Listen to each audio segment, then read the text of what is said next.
popular movement in 1954 and 1965.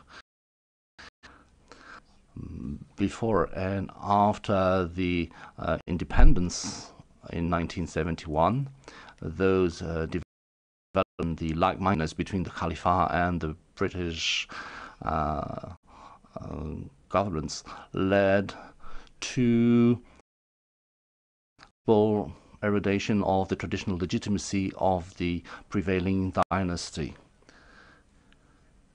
They live in a far-away world from the common people of Bahrain. And since we are talking about legitimacy, we will look at the sources of legitimacy. For instance, the charisma, the rationale of governance, the charisma that the family can have. There might even be a more synthetic definition. Government is legitimate when it is perceived by its citizens as relevant and is also meant to be obeyed to. After the independence in 1971, a constitution was proclaimed in 1973. In 1974, we had the election of a first National Assembly, first words. In 1975, Emir Issa, upset by the fact that had rejected a state security law, has disbanded this part. 1975, therefore, the situation got worse and worse until 1999 and even 2000. In terms of public freedom, in terms of human rights, the situation has degraded, and period was in the 90s. With all kinds of abuses to human rights, imprisonment, torture, and professional bans. You name it, you have it. In 2001, the was succeeded by his son, Ahmad, who's still in power today.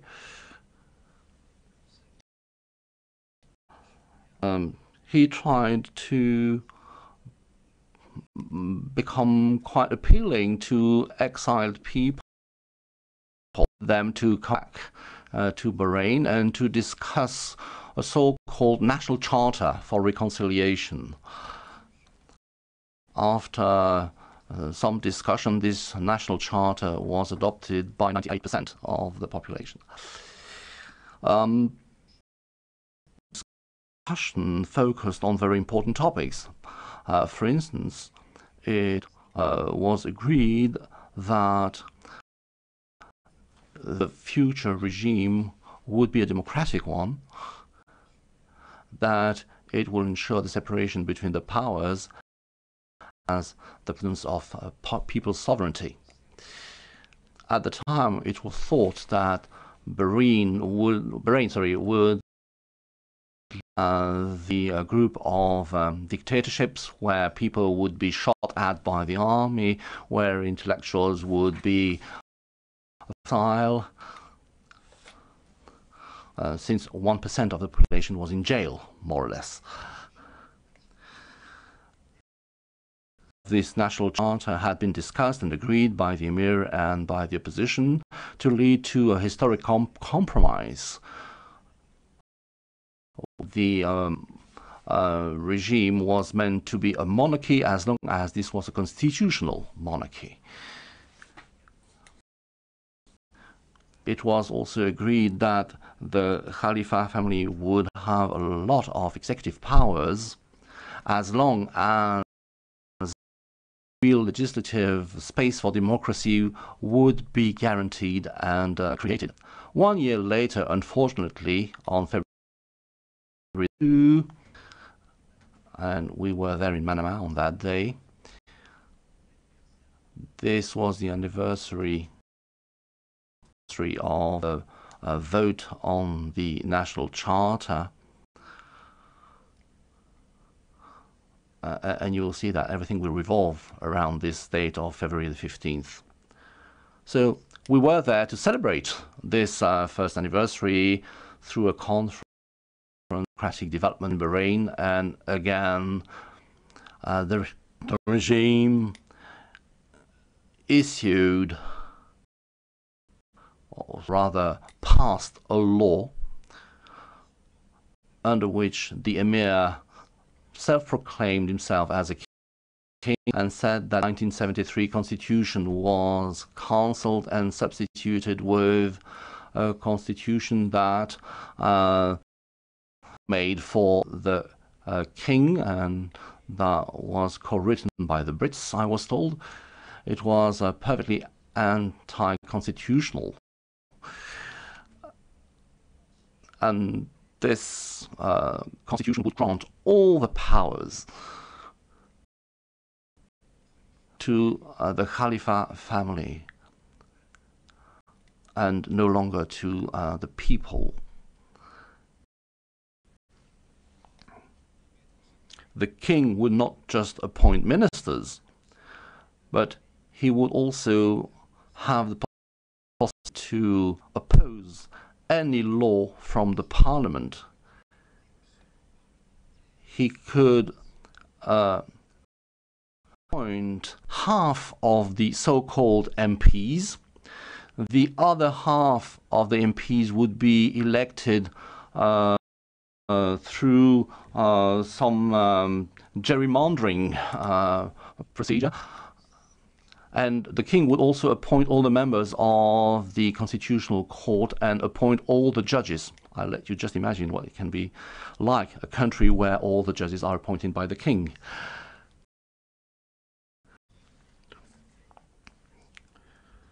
This means that the promise for democratization were just left over. And in Bahrain, there is a religion which indeed rejects the monarchy. This opposition, which tried to act through legal ways until completely destroyed by the regime.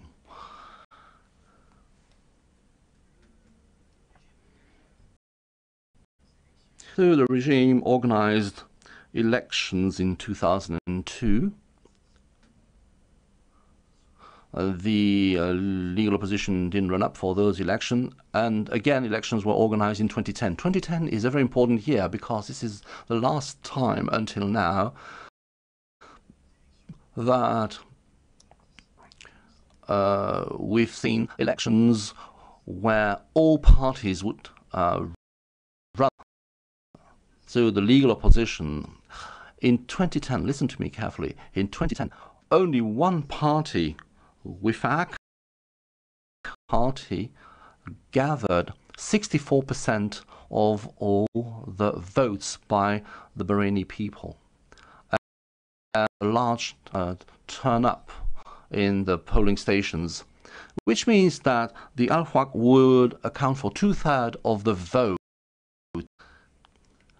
during those not so fair elections, because the regime decided that former tribes from Saudi Arabia could vote because they were cousins, as it were. There was a massive influx of foreigners who were given the Bahraini nationality, who worked for the security forces, for the army, as civil servants. There would work as magistrates as well.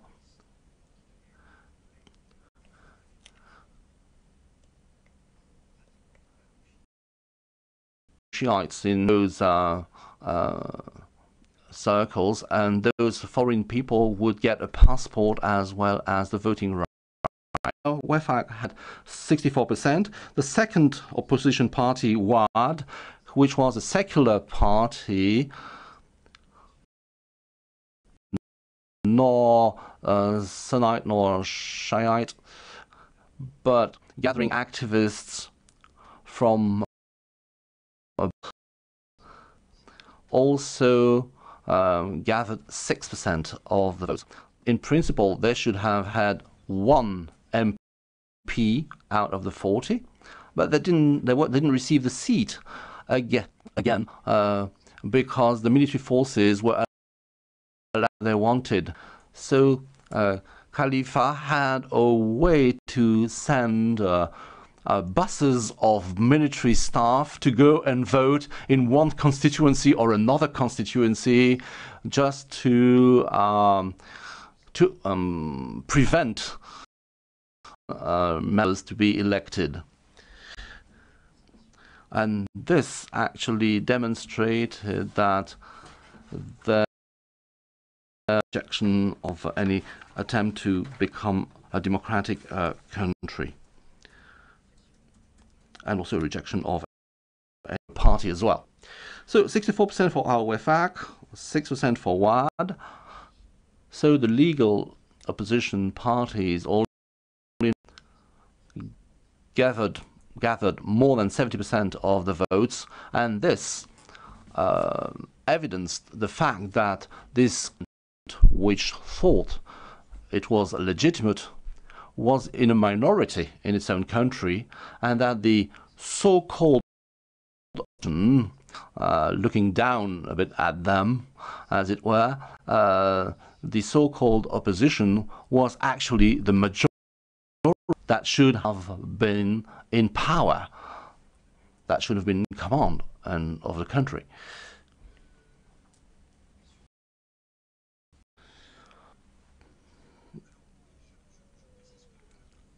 Let me also say that Wefaq had 18 MPs out of 40 in any majority voting system, quite obviously with 64% of, you should have at least 80 or 90% of the MPs. In this case, they only were given seats out of the 40. Why? Because the constituencies where Wefaq was in a dominating position had 6 or 7 times more voters than constituencies which were in the hands of the Sunnite. Then we had the Arab Spring, which appeared in February 2011. Demonstrations, huge protest with democratic claims. The New York Times gave a good account of saying that more than 100 people gathered to protest out of 500,000 citizens.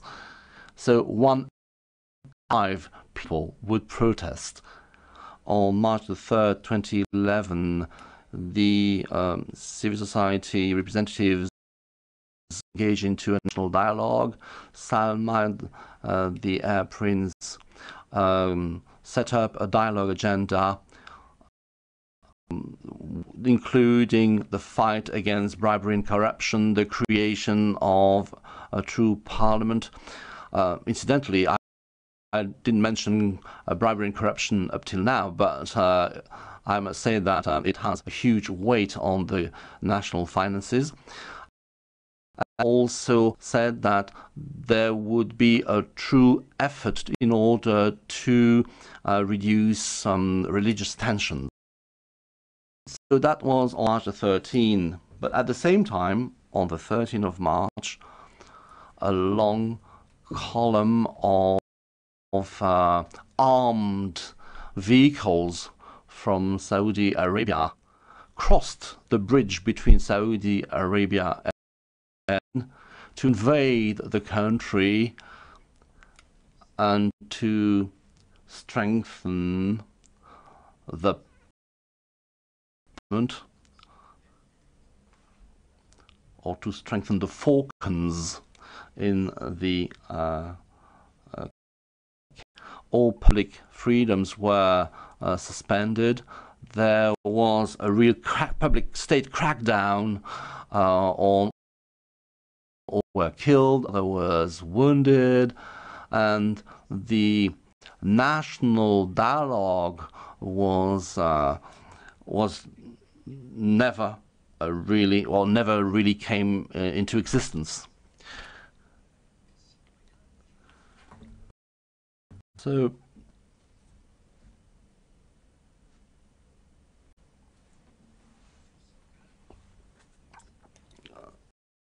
a lot of Bahraini people are working for the armed forces or the security forces. So the Khalifa managed to save their regime, but in view of the fact that the international community was up in arms, they decided to set up an investigation committee to the events and to look into the fact that some protesters were tortured, raped, were imprisoned or forced to sign confessions. These are the terms used by the independent committee, by the king himself. The committee also denounced the fact that about 30 mosques had been and that 5 people had died due to torture. And this committee also ended up by saying that there was no evidence of any irreverence because the intervention of the Saudi forces was due to the fact that there was a so-called threat from Iran. 2011, the crackdown has become bigger and bigger than before. In 2011 and after that, around 60 people were killed due to the crackdown. Dozens stuffed due to tear gas, because the security forces would come at night in house protesters, and they would use a lot of tear gas, which caused the death of many people who were suffocated due to those tear gas.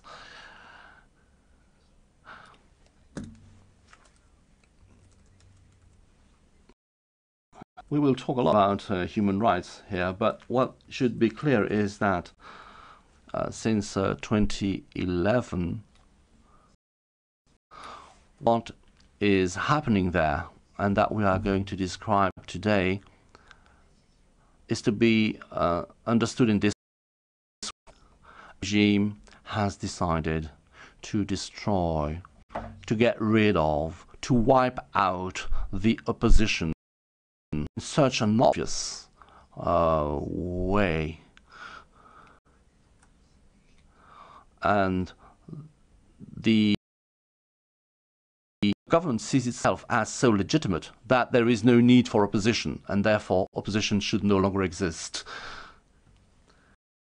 The Secretary General of WIFAC was first arrested and first sentenced to 4-year imprisonment, and after that it was life sentenced in January of this year. That's just one example of this. The Secretary General of was first imprisoned, then set free, then arrested again. He is currently released, but again the WAD has lost its leaders. Again, in order to get rid of the opposition, you have to wipe out opposition parties, and so all opposition parties were dissolved, all the assets were confiscated, and since those parties were made of people, anyone who speaks out is indicted for what he or she says. And to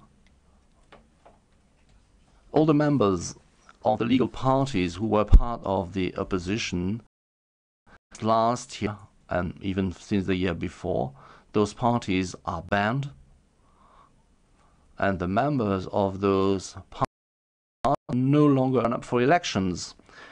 It goes even further than that. The members of the party are not allowed to vote. And this demonstrates the willingness to wipe out any form of opposition, which, according to the latest fair elections that we have in 2010, accounted for 70% of the population. So much for security, so much for legitimacy. To wrap up, let me say that charisma of a government, the prime minister of which has been the same for 48 years, the uncle of the king. What is the rationale of a government that all who took part in the 2011 protest, who has made thousands of teachers, doctors, nurses redundant? What is the enshrined of a regime which is so much away from its own population? What is the rationale of a regime which crime and bribery is rampant, where the financial deficit amounts to how much, Ali? What is the current financial deficit?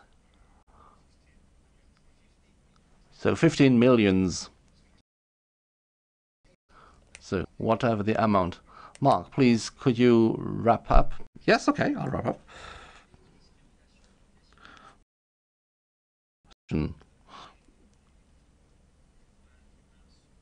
The abuses on human rights. Okay, I've talked about that. So the international community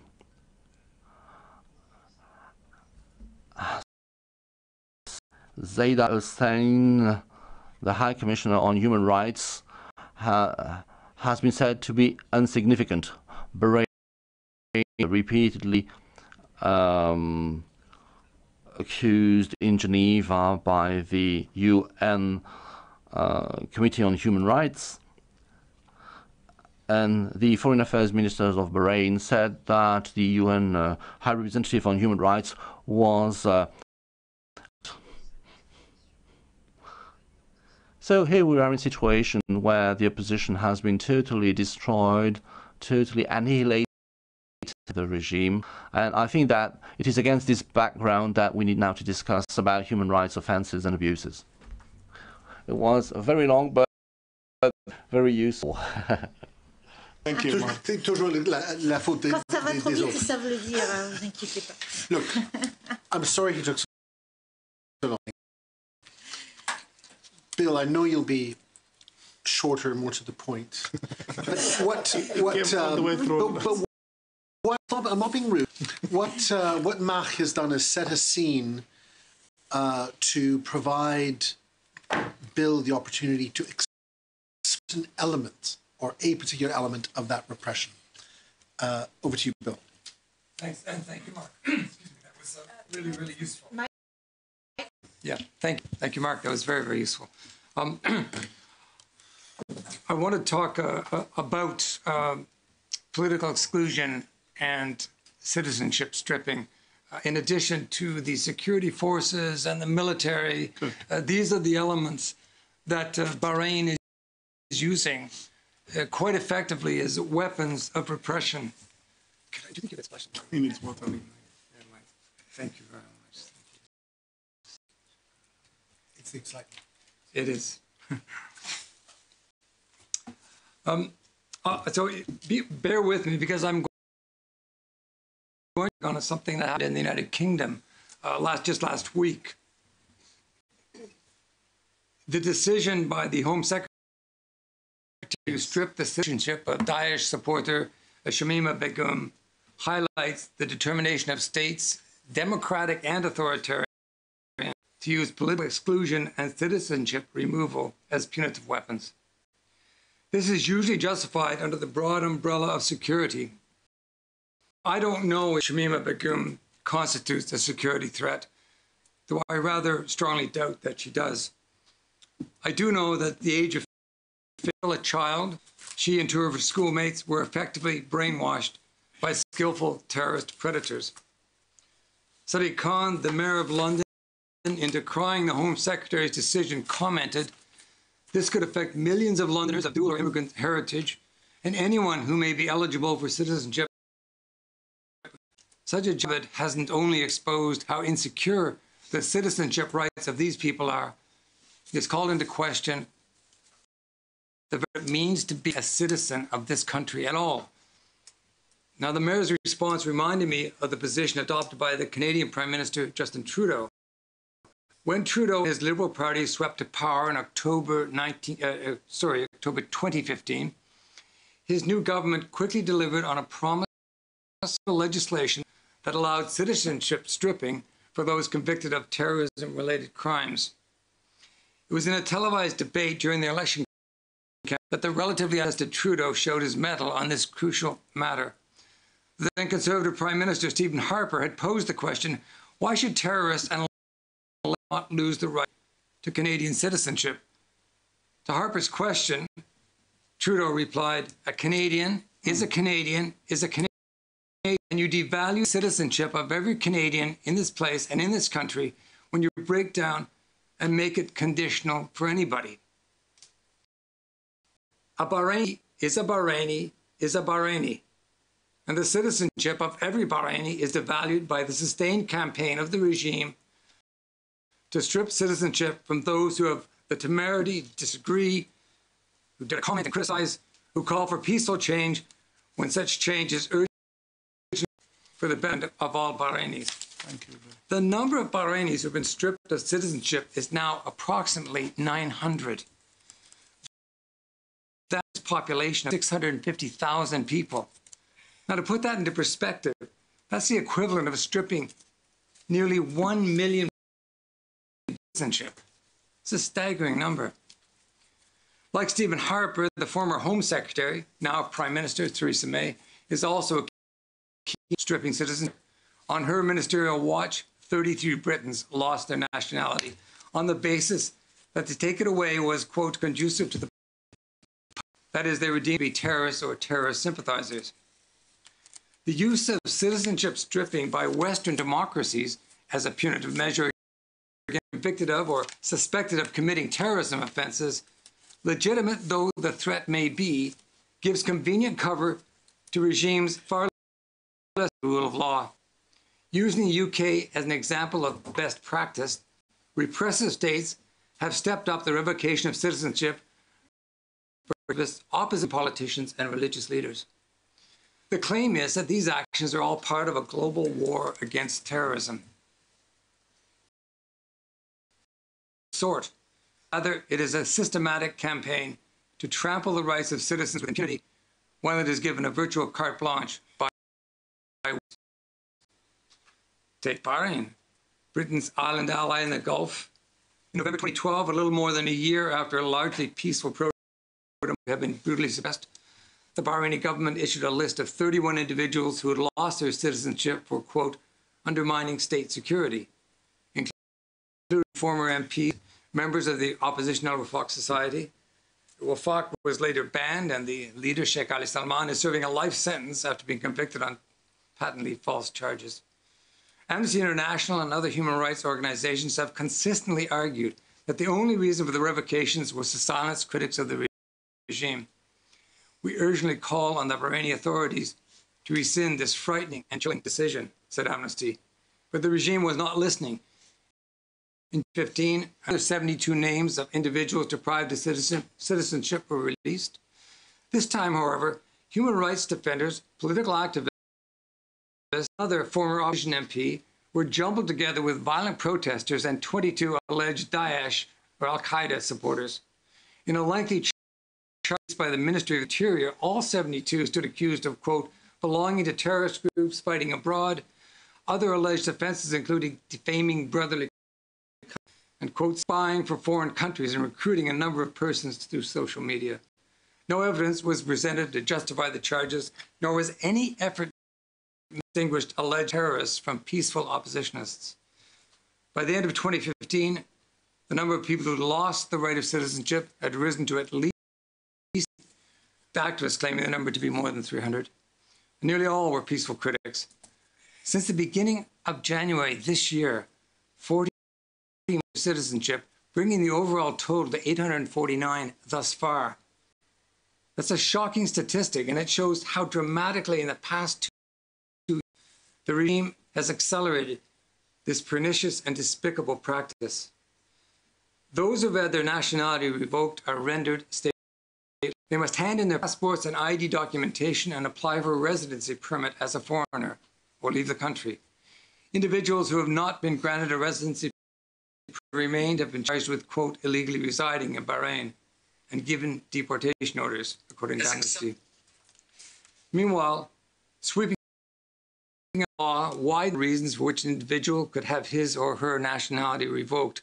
This now includes, quote, anyone whose acts contravene his duty of loyalty to the kingdom. That's a very broad brush, and one which the country's highly political. Marx mentioned it, that the judges are appointed by the king. The highly politicized judicial system invariably interprets on behalf of the regime it controls. Now, throughout the GCC states, such vaguely worded definitions of what constitutes a crime that would warrant the loss of citizenship of a stateless individual are now the norm. In late 2015, the Abu Dhabi Attorney General, Ali Mohammed al-Balushi, to avoid, quote, publishing, preparing, producing, using, broadcasting, or transmitting any written or spoken gestures, symbols, drawings, photographs, recordings, or writings in audio, visual, or print format of anything that harms society or public order of the country. And that was followed up in 2017 with a threat of a 15-year jail sentence and a substantial fine for anyone showing or fellow GCC member Qatar. The UAE and Saudi Arabia, joined by Bahrain and Egypt, provoked a feud with Qatar in June 2017. It would be laughable were it not so evocative of the Soviet dictatorship under Stalin, so acutely captured in George Orwell's 1984. In this new Stalin world in the Gulf, the families of those already imprisoned may arbitrarily have their citizenship stripped away. On 8th of March 2016, children of a man imprisoned for 10 years in the infamous UAE 94 trial, a trial widely condemned by leading human rights organizations as were informed their nationality was revoked, no reason provided. Their father had lost his citizenship in 2012, and so another line was crossed with impunity by the authorities and met with silence by Western governments. Families, too, had become targets.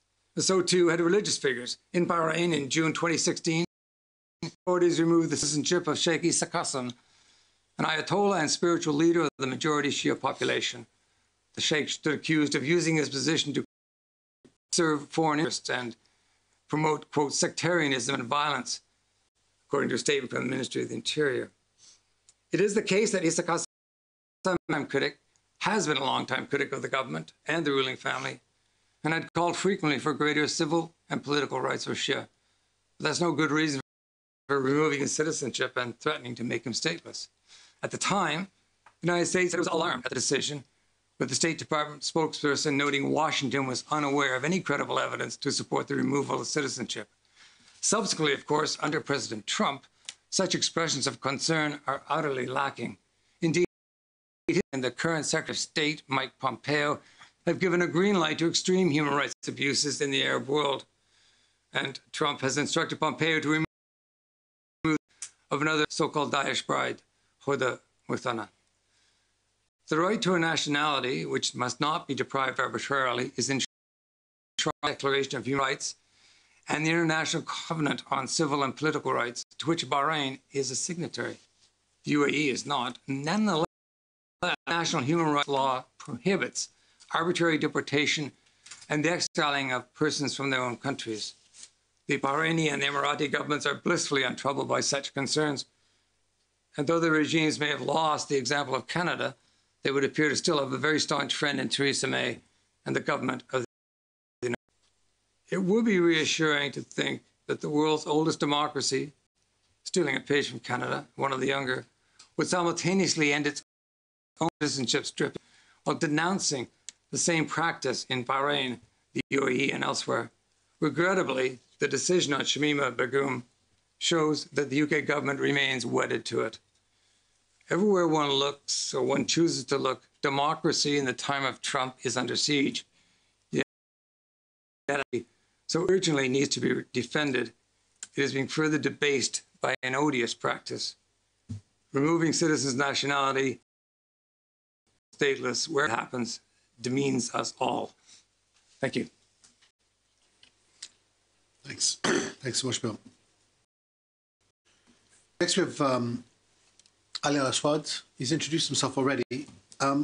We were going to break now. If you're able to finish, Ali, by about 20 past, that would be great.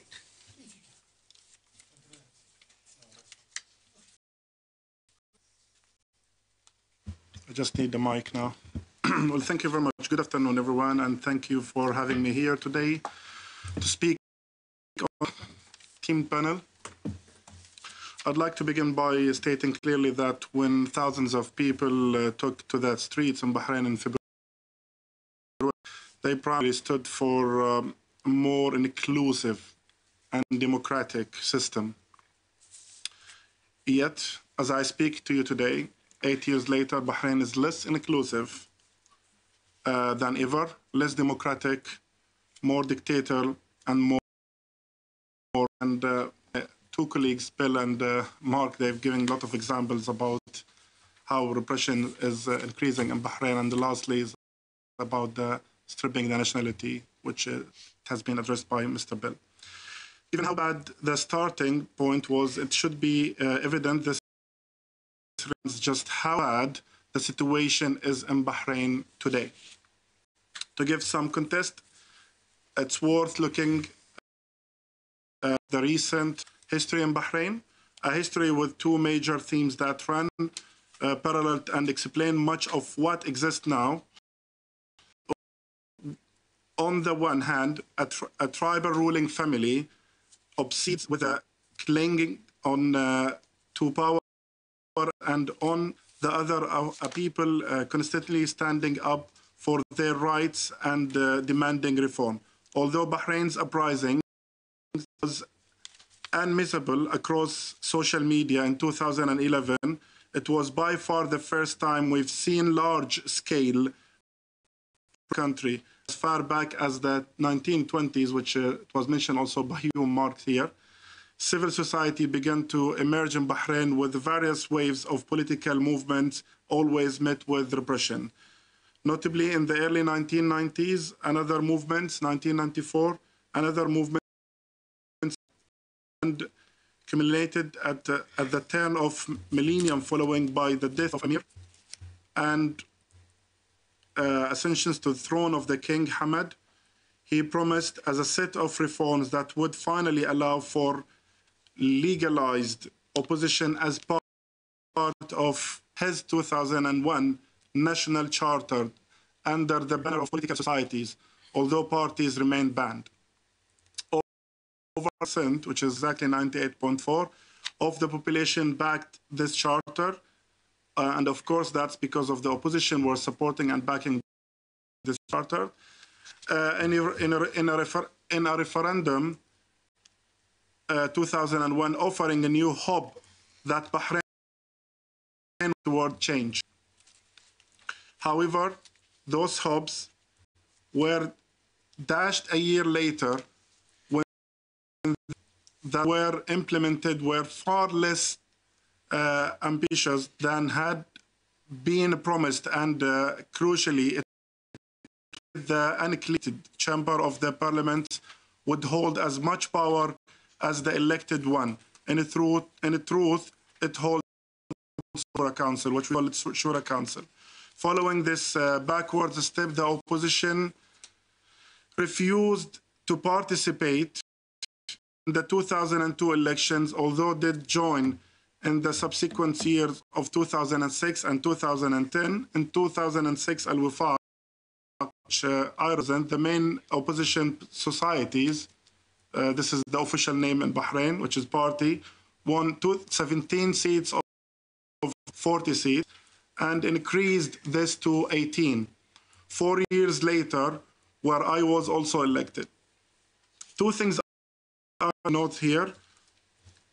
On both occasions, Al-Wifaq actually won over 60% of the popular vote, but to less than a majority of MPs. Our colleagues Marx here, he make it very clear that figures, which is 64 plus 6%, collectively 60% of the opposition, more than 70% of the opposition votes being represented by 48% in the House of Parliament.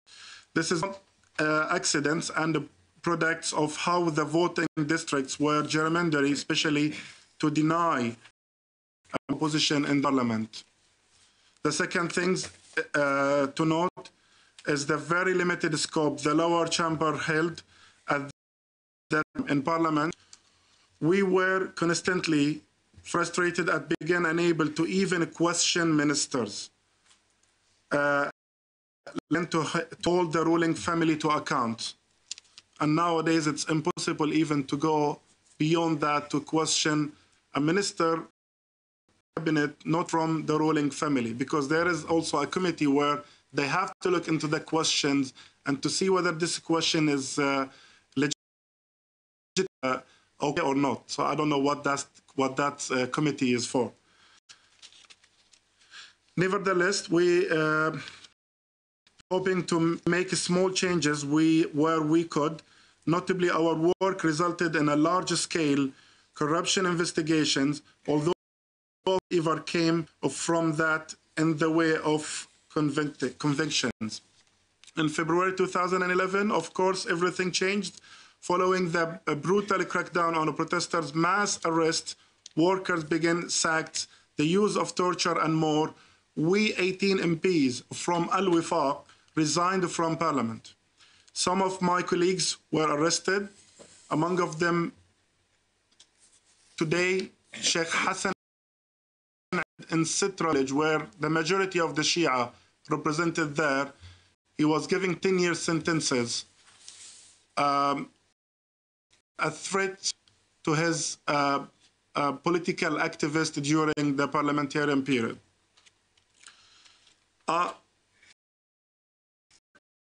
Also, following these events, we saw some largely hollow attempts by the authorities to give some impression it was engaging with the opposition. On 2 occasions, it started what it called dialogue, with representatives from various stands of civil societies, some of them not related to politics, and some of them they are mandated to look after, I would say here, animals or pets, and they would go represent in that dialogue, both pro and anti-government. The first attempt failed, apart after days when it was clear no substance was to be discussed, and the second failed as the ruling family considered itself to be above allegations. There was a meeting held in Al-Areen where the Justice Minister Khalid bin Ali was chairing that meeting, having one side the opposition loyalist, showing the international community we as a ruling family falling in the middle of those two communities are fighting the street or having differences, which is Shia and Sunnis, sadly to say this. And in the 4 years followed, Bahrain has been its biggest step deeper into terrorism and limited all space for political opposition to nothing as criminalized opposition. Al-Wifaq was one of the few legal opposition parties, along with Wa'ad, with modern calling for a genuine constitutional monarchy amidst a serious political reforms to democracy. And yet, now Al-Wifaq dissolved by the state, along with Wa'ad. In December 2014, Sheikh Ali Salman, Secretary General of Al-Wifaq, he has been in detention even since, and in November last year, his jail terms was increased from 4 years to life, completely absurd and spurious charges that he was colluding with Qatar. A case which also saw me and another former parliamentarian, my colleague Sheikh Hassan Sultan, as a co-conspirators. Following Salman's arrest in 2014, we began to see a real crackdown begin on the opposition. Shortly after Al-Wifaq, and month after that, completely dissolved. This was an arbitrary move with no prior warning and securely personalized, surrounding the headquarters of the party, cleaning all the party from everything, putting all the documents and party within the party for the action first. When the governments realized this might be bought by I'll here make a remarks very, very quick. Bahraini people, they say we would rather go and buy the chair of Secretary General by thousands and thousands, not to give this chair to the Bahraini authority or Bahraini government. This move against Al-Wifaq and the Wa'ad,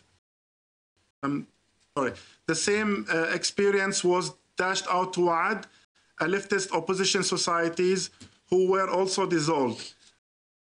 Of 2017, this decision was recently upheld following an appeal at the beginning of this year. Those moves against Al-Wifaq and Wa'ad have come in context of another serious breaches of human rights, arrested of activists such as Nabil Rajab, and an attack of religious freedom, the revoking of nationality of Sheikh Isa Qasim Ayatollah, the highest Shia figure in Bahrain. The message is very clear from authorities. There is no for political reform in Bahrain. They are intent on continuing forward with dictatorship and this form of rule further. The majority of Bahrain remains deeply disaffected. This means for Bahrain, it certainly means continuations of crisis that has been witnessed for over 8 years. I'll have 7 minutes. Yeah. Sorry. But it also denies people a voice and version of politics where come about through negotiations and debates. Where politics breaks down, violence appears in its place. This is what we have witnessed in Bahrain, where an increased number of people have lots in faith in the political systems and intense resort to violence. We maintain that violence in all forms must be rejected and are proud to have instigated the Declaration 2014,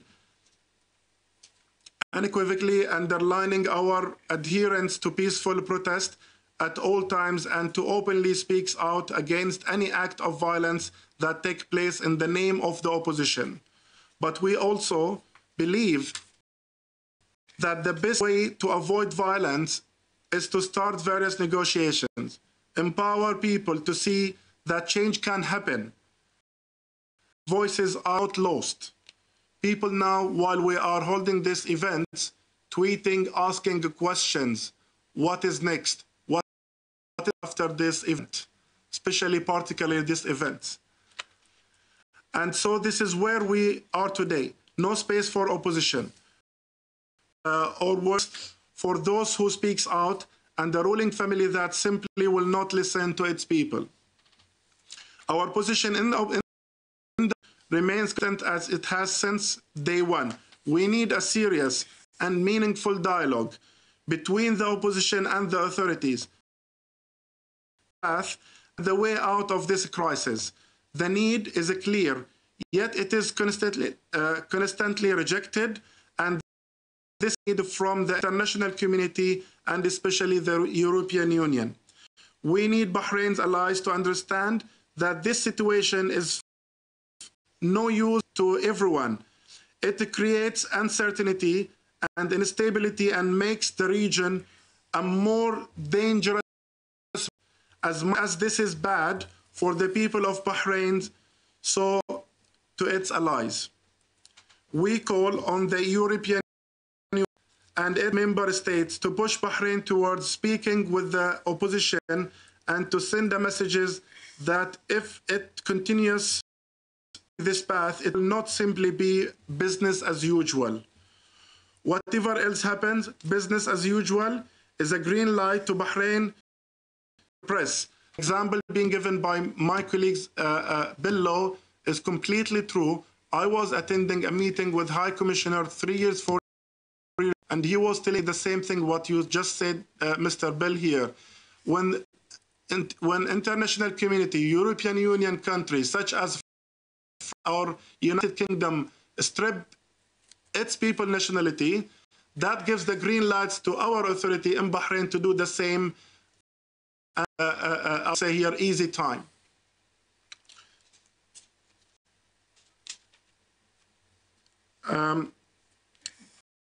I was saying, like, whatever else happens, business as usual is a green light to Bahrain to repress, dictate, and exclude anyone who doesn't agree with from everyday life. For the sake of our country, its people, and Bahrain's role on the international stage, this is all for. Thank you very much. Thank you very much. Thanks, Ali. And before time, we have to talk about what's happened up to now. And I guess after the break, before or after Morgan and Tara, and before Bernard speak, for the open discussion, I'd really like to hear what people think about why do they do it. And for the discussion, I've got some special questions for Marc as well about this. And not only why they're compelled to exclude and shut down and close opposition, but then what are we going to do about it? For the time being, please be back. We're going to have a break now. 16h40 until 4:40, 16:40. So about 20 minutes to go away, and then come back, and then we'll have Morgan and Tara, then have a discussion, and then Bernard is going to have some thoughts about some next steps. So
Bahrainis.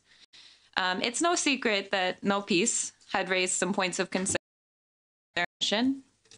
In terms of process and in terms of the content of the report and its recommendations, of course, there were many areas lacking.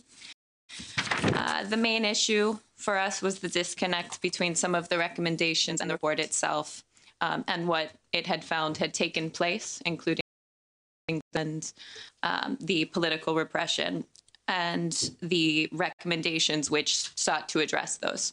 However, the report itself was still the very best answer to our concerns, and the recommendations had an enormous added value because at least they were accepted fully by the authorities. But irrespective of these, the report had the potential of being a very forward. Of course, nearly 8 years later, this has not been the case, and it was not the step that we had hoped for. At the highest count, the Commission itself acknowledges that only 10 of the 26 recommendations have been fully implemented, but nearly every other independent report and analysis puts that number closer to 5, and some still say that only 2 or fewer of the recommendations have been fully implemented in Bahrain. Every step towards implementation was done in bad faith, and each recommendation was either circumvented by the Bahrain or simply completely ignored, despite what they would, of course, say in this context. But the repression political forces that allow violations to continue today are the reason that we are meeting. The political culture of exclusion in Bahrain, not, as the title of this meeting would suggest, emerging now. It is, of course, well established and is not close to being resolved. Democracy, I believe, for all of its challenges, requires dissent. It requires critical voices to be at the forefront, and it requires meaningful, open critique of institutions, including ruling parties and opposition parties. And for it does not work for people. And robust debate at every political level so that policymakers can find ways to improve the lives of in their constituencies. Bahrain, as we know, continues to use the same repressive tactics it used in 2011, and then including the revoking of citizenship, as we discussed previously, as well as argument and suppression of political speech through banning political parties and through imprisoning political leaders in the opposition. As well, Freedom House noted last year that, quote, Bahrain's electoral framework itself is unfair, with electoral deliberately designed to underrepresent the majority of the civilian population. The government has also drawn district borders to put certain political societies, Al-Wafa and Wad, at a disadvantage, unquote. By stifling political speech and opposition, Bahrain will continue to struggle and cement itself in authoritarian rule. Silencing dissent does not merely violations, but more worryingly for the European Union and for the implications here, it also just leads to counterproductive. If you don't have a truly robust consultative process, you end up making bad political decisions, detrimental even to the interest of Bahrain and even against the interest of the royal family. Autocracies don't just have bad human rights practices. We believe that they are terrible at running a long length of time. And while the situation in Bahrain is bad for Bahrainis and clearly bad for those who are in prison or from them, I believe it's also bad for the European Union, because any normalization of authoritarianism has a corrupting effect on governments. We believe in the power of the European Union, of the European Parliament, and the rest of its institutions. This is why we're in this meeting room. And we do understand that European countries must act first and foremost in the best interest of their own citizens. But seeing a morally and practically corrupt and fragile stability in our allies is bad policy and will erode those systems. We've seen that money continues to pour into our institutions from the region, from UAE, from Saudi, and smart, savvy PR campaigns underline only cursory improvements in daily life. And they work to obscure the reality from the wrong abuses that take place in the prisons and in the streets every day in Bahrain and in the UAE and in Saudi Arabia. EU member states give in to the will of autocrats, invite them into their countries, invite them into their institutions and promote the things that they are. Oh, God. We put their interests before.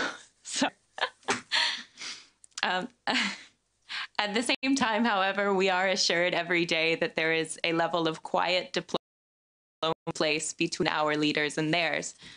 And it's being taken on behalf of us, on behalf of Europeans and Americans and Canadians,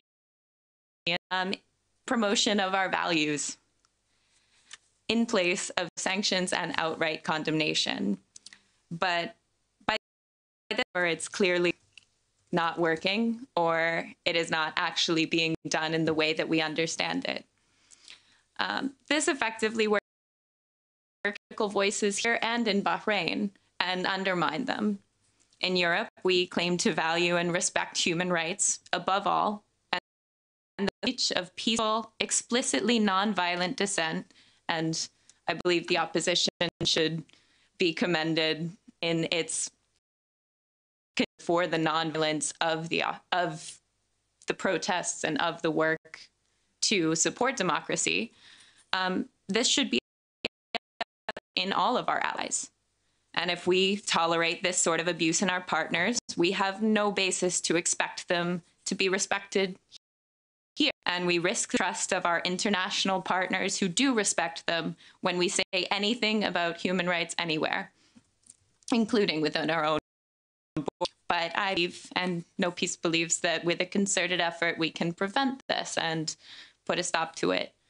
Last week at the subcommittee in the parliament, they received Ali, along with Matthew Hedges, who was held in solitary confinement in the UAE in long months, and Hatice Cengiz, the fiancée of the murdered Saudi journalist Jamal Khashoggi. Three were able to present their stories and allow the parliament to hear what is actually taking place and the violation of oppression that is going on in these countries, which the European Union and European Union member states deal with on a regular basis. We're proud to have had a hand in helping bring these people together and bring them in front of the European Parliament, and that groups here, especially the Subcommittee for Human Rights and other groups, have a really strong hand to play in influencing members. We can see that there are now opportunities to hold leaders who suppress human rights and accountable, or at least begin the conversation that really should have started in 2011, when all of this really... The murder of Jamal Khashoggi, for instance, and the sustained backlash which has followed might be a launch pad for more critical voices in the Gulf region to call out these violations and repressions in Bahrain. In this way, we've seen how far leaders will even the mild dissent, and I don't believe we can allow it to continue. The Bahraini leadership says that we must acknowledge legitimized complaints, however. And in principle, of course, we agree progress should be acknowledged, not only to legitimize complaints. Progress should be, of course, welcomed as a mean to encourage more progress. But should we acknowledge progress where there hasn't? Should we acknowledge the appearance of progress that simply masks the ongoing violations? This not only does a disservice to the victims of ongoing violations, but it does a disservice to Bahrain itself and its people, and to Europe, and the how trustworthy we are when it comes to human rights. The spotlight is finally shining more clearly on places like Saudi Arabia, but we made this house together with members like our host to expose the political repression in Bahrain and uncover what they want to keep hidden in progress. And supporting our friends working for democracy in the region itself. Bahrain's very public repression shows that they don't fear mild criticism, which takes place in these panels or in these meetings.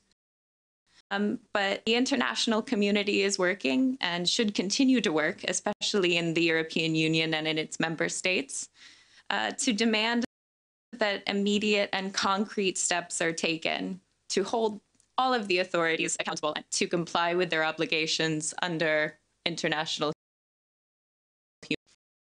No peace without justice, and I'm sure everyone here strongly value the resolutions that the European Parliament condemning violations taking place in Bahrain and its neighborhood. But if we're to expect real change to take place, member states must be willing to take risk in demanding real reforms, because any stable partnership must rely on shared values and respect for human rights and the freedom of peaceful, critical debate to bring smart, creative solutions to regional problems. Thank you. Into the what can be done, and you clearly have a view that international advocacy is a way forward. It's something that we'll come back to in the. I want to two things. Tara, I can't remember what you're going to talk about, but I'm sure you'll tell us. Thanks very much. Tara O'Grady, as I mentioned, and I'm truly grateful to you for providing this forum for us to discuss this very troubling issue that, quite frankly, I despair for. My own speech has been covered in large part by many of the other eloquent and insightful experts. So I'm going to look in detail at about a few things. And I may, if you'll forgive me, repeat some of the things that have been said because I feel that they're very important to be re-highlighted. The Bahraini authorities prepared for the 2000 elections last year by enhancing barriers against opposition groups. In 2018, in June, the King ratified an amendment to Law Number 14 of 2002 that permanently prevents individuals from running for parliamentary elections, those previously convicted to a jail sentence of 6 months or more, leaders and members of dissolved political organisations that were dissolved, and whoever destroys the conduct of constitutional or parliamentary life by terminating or leaving the parliamentary work of the council, which frankly eradicates.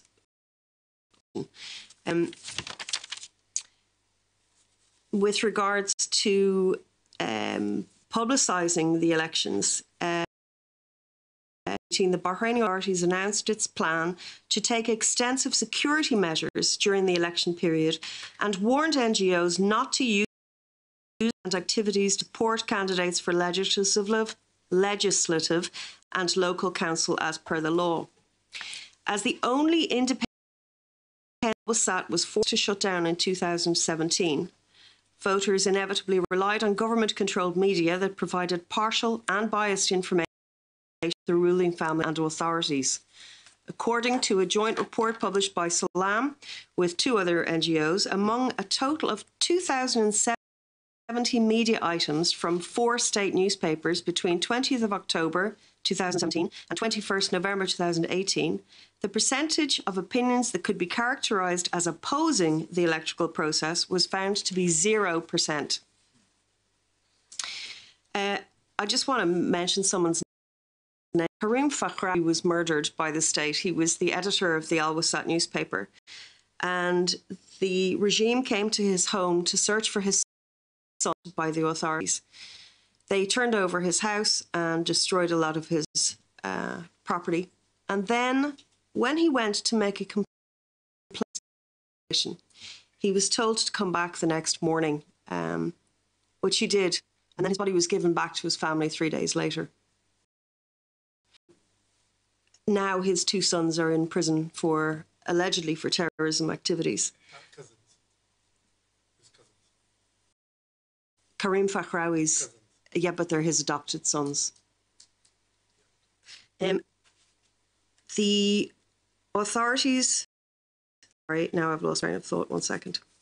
Ahead of the elections, the Bahraini authorities intimidated citizens exercising their right to freedom of expression by criticality with regards to the electoral process or boycotting the elections for such a reason. For example, a number of citizens who had applied for subsidised public housing were summoned to the Criminal Investigation Department and were forced to choose, quotes, either to participate in the elections or to withdraw their applications. Furthermore, a number of problematic rumours and false information against the boycotters were spread on social media and by text message, but the government did not take any adequate steps to prevent that. Involved different government bodies in sending threatening messages to their employees to make them participate in the elections. Over the course of the election, several intimidating practices by the National Security Agency were further reported.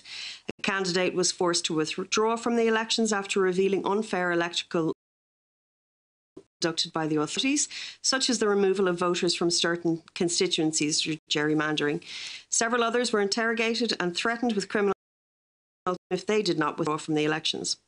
On the 13th of November last, former Member of Parliament Ali Rashid al-Ashiri was summoned for interrogation by the Office of the Public Prosecution. They detained him for 2 weeks for tweeting about his intention to boycott the elections. On the 16th of January last month, the authorities sentenced him to fine. I want also to highlight the biased judiciary and continued kangaroo courts. Bahraini authorities have persecuted numerous political leaders, including Sheikh Ali Salman. On June 21st, 2018, acquitted him of all charges in his trial for allegedly spying for Qatar. However, on the 4th of November, 2 weeks before the parliamentary elections, an appeal court handed a life sentence. He was convicted of exchanging intelligence information with Qatar and thereby harming military, political and economic standing of Bahrain and its national interests. At the end of last month, the Court of Cassation upheld a sentence to life imprisonment, and he was supposed to have been released at the end of December, imposed 4-year prison sentence. He was originally summoned in December of 2014 by the General Criminal Investigation, and his lawyers Abdullah al-Shamlawi and Abdul Jalil al-Radi were not allowed to attend his questioning sessions for most of the time. This took place on the 28th of January 2015, and the prosecution called a series of his speeches into question through an arbitrary interpretation with no concrete evidence and incited racial, ethnic or sectarian hatred or violence other than peacefully expressed his opinions. I'm not going to take the time to continue. I'll finish with I want to make a couple of recommendations here about that. That there is pressure applied from Europe to release Sheikh Ali Salman, along with the human rights activists, former MPs and prisoners of conscience, whom have been charged for exercising their rights, and to stop the orders issued against him, to drop all arbitrary charges and verdicts against him for exercising his right to freedom of expression, and to cease the practice of opening investigations intended to intimidate individuals or to punish them for exercising their political rights. I'd like to mention Neil Rajab again, who is my own colleague from Bahrain Centre for Human Rights and a longtime friend. He's one of the most announced crackdown. On the 15th of January last, the Court of Cassation upheld the unfairly imposed 2-year prison sentence handed down to him.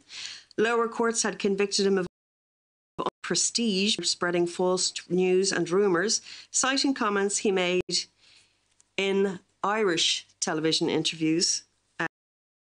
Very responsible personally, as I appeared on that programme with him, which criticised the government. In a separate case, on the 21st of February, the criminal court sentenced him to tweets criticising the practice of torture at Jaw Prison and the Saudi-led Yemen war.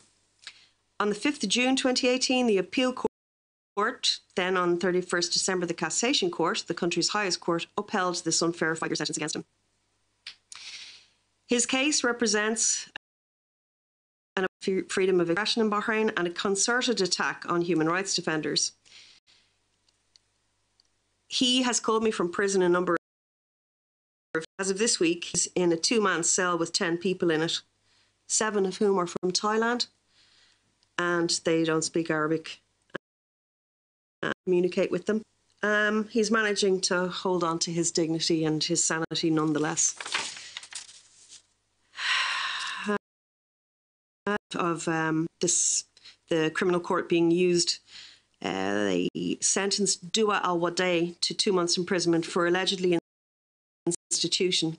Dua was sentenced in absentia after exposing her ill treatment committed by Bahraini security forces at the Bahrain International Airport in October 2016. She is the wife of another colleague, Syed Ahmed Al-Wadai, and the regime have taken punitive measures again by tormenting his mother-in-law, who is now imprisoned, and his brother-in-law.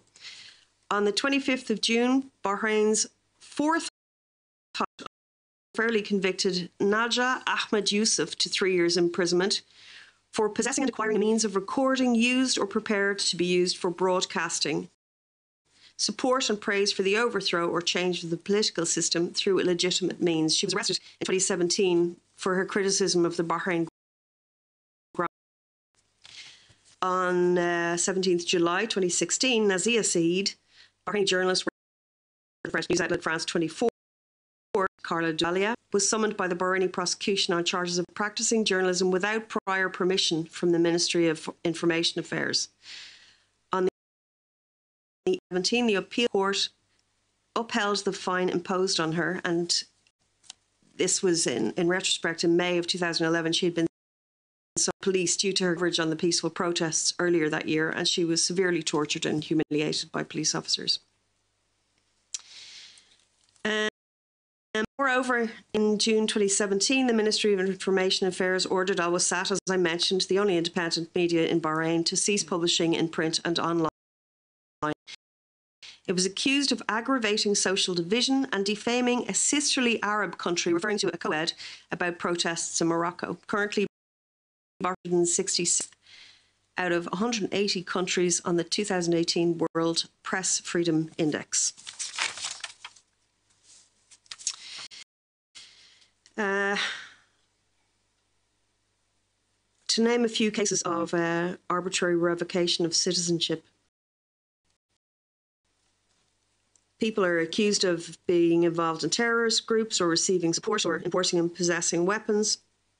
In appeals upheld the verdict against them. Sheikh Abdullah Al-Daqqaq, prominent Bahraini cleric, was stripped of nationality in April with a terrorist group aiming at disrupting public police in the country through assembling, burning tires, putting hoax bombs, and leaving the country in an illegal way. That's quotes. The authorities also revoked citizenship of his wife. In the same month, the 4th High Criminal Court deprived 2 Bahrainis of their citizenship for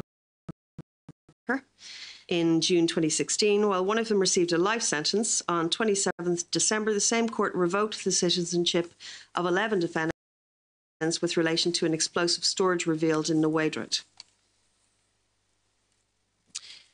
The decision of the 4th Court on November 9th last against female activist Zainab Maki Abbas Marhoun, she becomes the second female to be stripped of nationality. Ibrahim Hussein Reza, who received the same punishment in 2012. Zainab's husband was also stripped of his citizenship, and their 2 children, Mohammed, although they can retain their Bahraini nationality, but as their parents are no longer citizens of the country, the impact on the lives of the 2 boys are now placed in a situation. Which brings me to the number of children who have been imprisoned in Bahrain. 18-year-olds and 12-year-olds in prison. They are housed in cells with adults and often in cells with adult criminals. There have been allegations of torture against them one made by Nabil Rajab, who witnessed 3 teenage boys being put up, tortured. These children are left without adequate punishment. You can imagine what prison, absolute no education provisions whatsoever.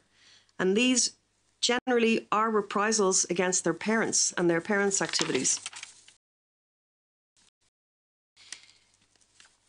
I have many notes on the deportation of stateless people, travel bans, the death penalties.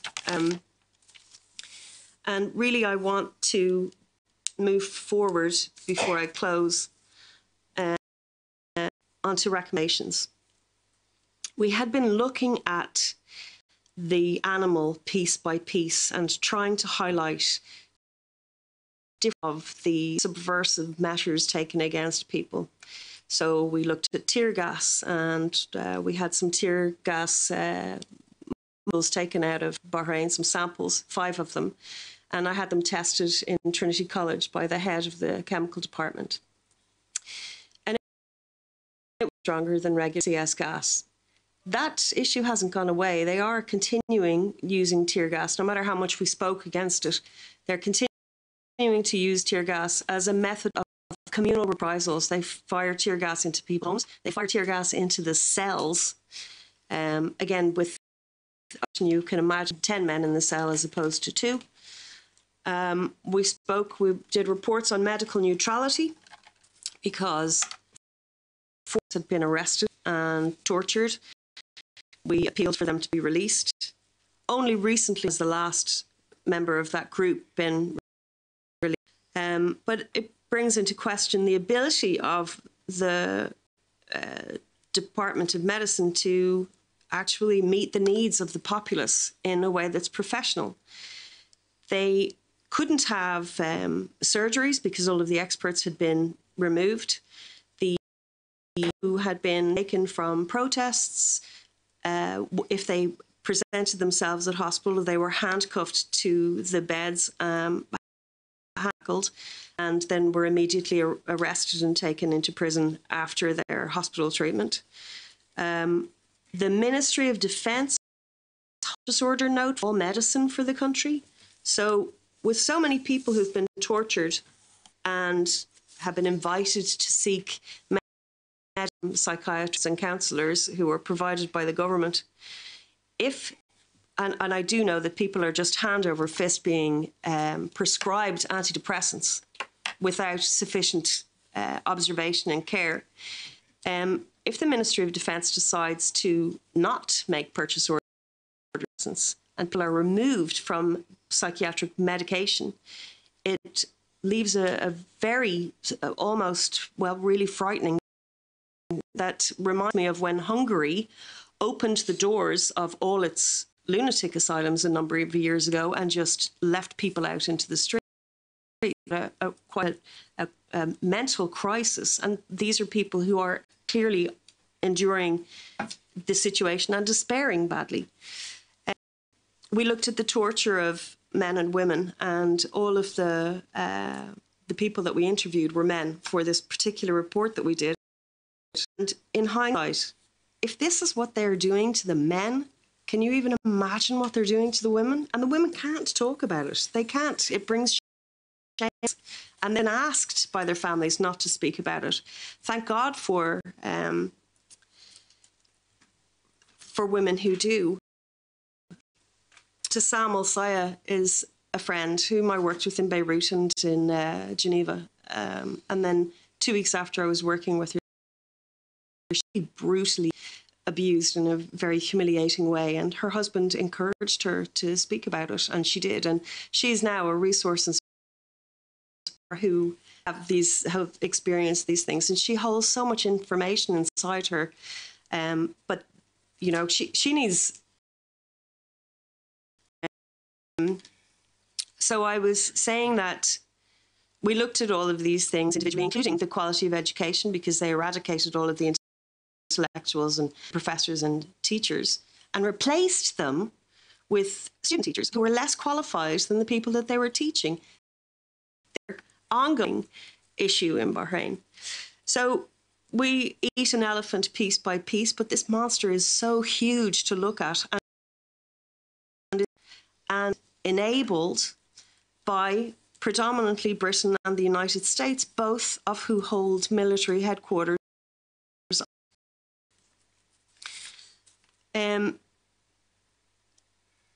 I spoke to the European External Action Service at length a number of times, and I did question how some of our member states would be reluctant to be outspoken, take action against Bahrain.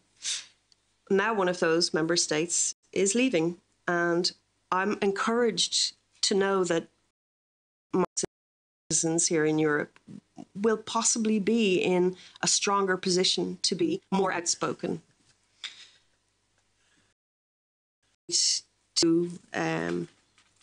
We don't need to have our hands held by anybody as Europeans. I'm proud to be a European, and I'm glad that I'm Irish, but I'm very proud that I'm a European.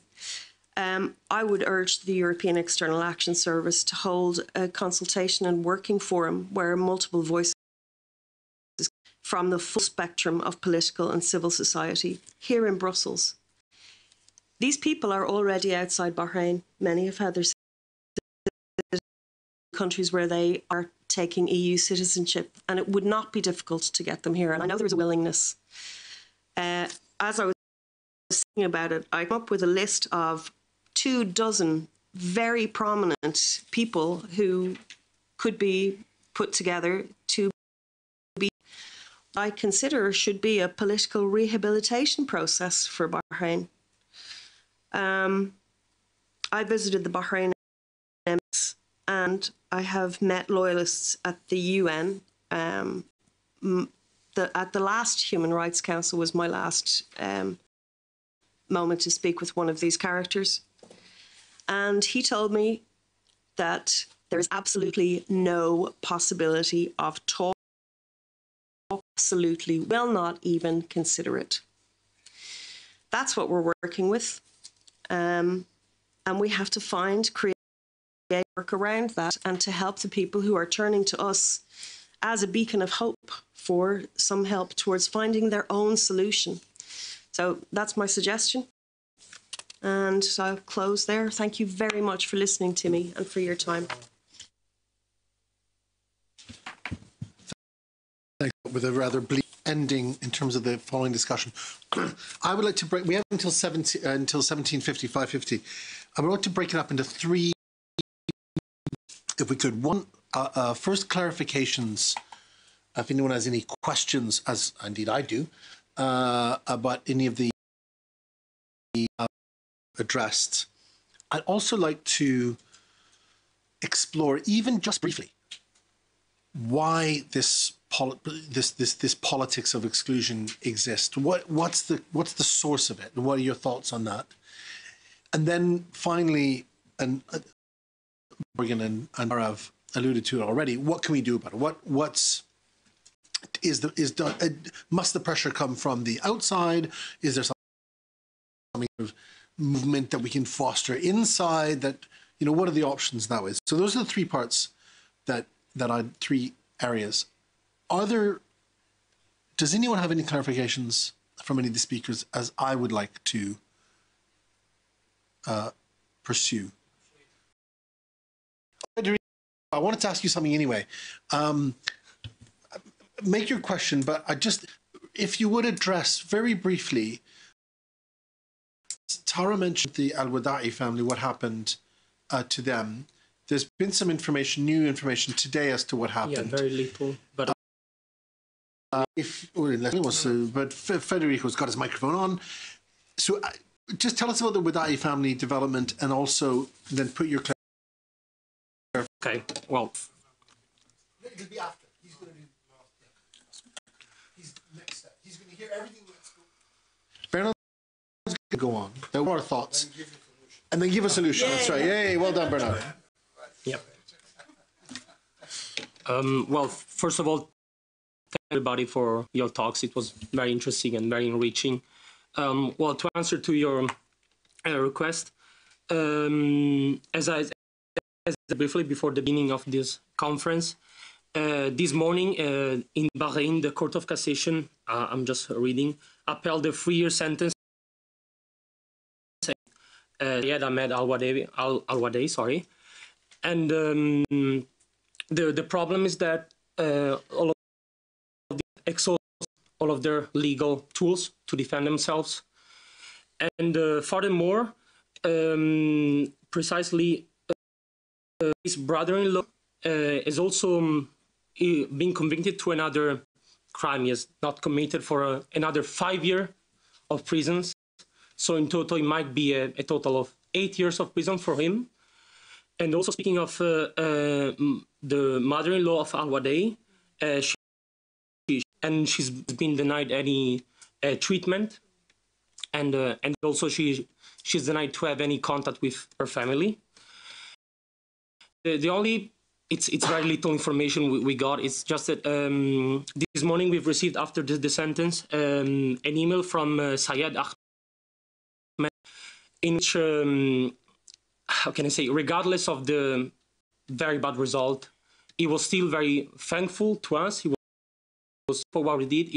He sounded very optimistic, and that's, how can I say, on the one hand, it's kind of shocking for me, because by nature I'm not very optimistic as a person, but that's something else. But at the same time, I think it's beautiful. For what he said is, we need to keep on fighting to help these people to find a solution, to struggle and these problems. And that's just what we got at the moment, because after that I can meet with my colleagues, so I don't know anything else, but that's just a very... And now if I can take advantage, I have a very little question, which draws inspiration from the speech of Mr. Ali. Because you have said, and this is something that has been repeated, that dialogue is a crucial tool. It can make a difference. You also have mentioned the importance of building up a community of dialogue, of cooperation to find an agreement. And I totally agree with that. But when you say that, I was at the same time. Last week on Thursday at the Parliament, we held our own conference on Bahrain, and among the speakers there was another MEP, Mr. Who actually said that, as a personal note, is a bit, how can I say, tired, or at least he has hopes in terms of cooperation, in terms of maybe even giving sanctions, and he was very tough in his words, and he even at one point even proposed the idea of maybe isolating. So Federico, who was the deputy? Who was the Faria, MEP Faria, José Ignacio Faria.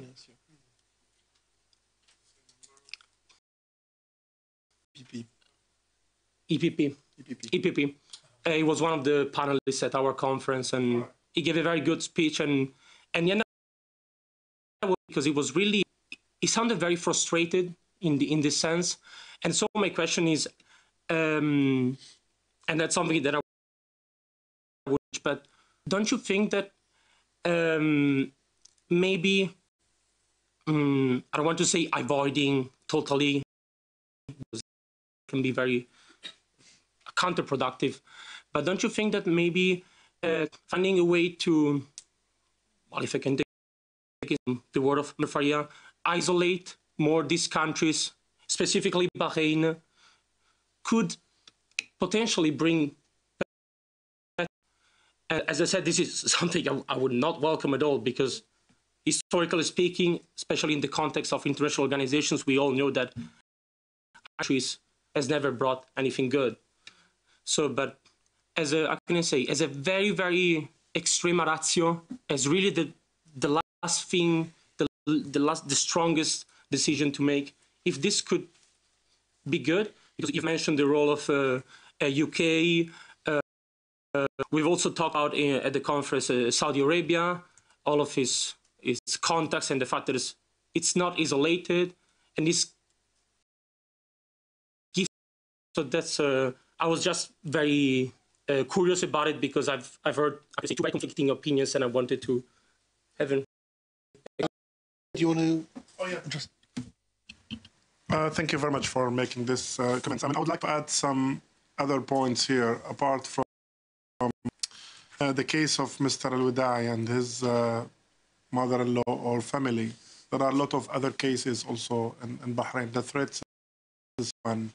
Sometimes directly you see this like in jail, for example, this family in jail, and others sometimes outside, not getting the opportunity to work or education, scholarships, something like that. It's always been a threat to the family, where the Bahraini governments think this kind of will help them to silence the opposition or the human rights defenders or the politicians. This is their way. And we finish inside and now we're going outside. So we try to, lower that voices from having us for speaking loudly on Bahrain. We are putting our family in danger, everyone. I would say this, maybe this is the starting point here, which you just mentioned, and something is coming. If nothing is being done by no more pressure from the international community. But apart from that, your question is a good question. What's the alternative? What's the solution apart from dialogue? If we don't have dialogue with this authority now, what will be the alternative? No, we are against violence. We are completely avoiding the violence. We are completely opposing the dialogue. We don't want to have as a country like any other country. I don't want to bring Libya, maybe Egypt also, Tunisia. Sometimes I'm surprised to and sometimes everybody is thinking Tunisia might be good example, but because of this, and Yemen or any other country. And we don't want to destroy our country with the limited resources. Our country is different than Saudi Arabia or Emirates. We've got only 40,000 barrels per day as a fuel. Hitting Bahrain and having Saudi Arabia, Emirates beside Bahrain, it's something, it's not ideal, it's not something like really good. We want the international community to speak loudly with Bahrain, not to have it like, on pub.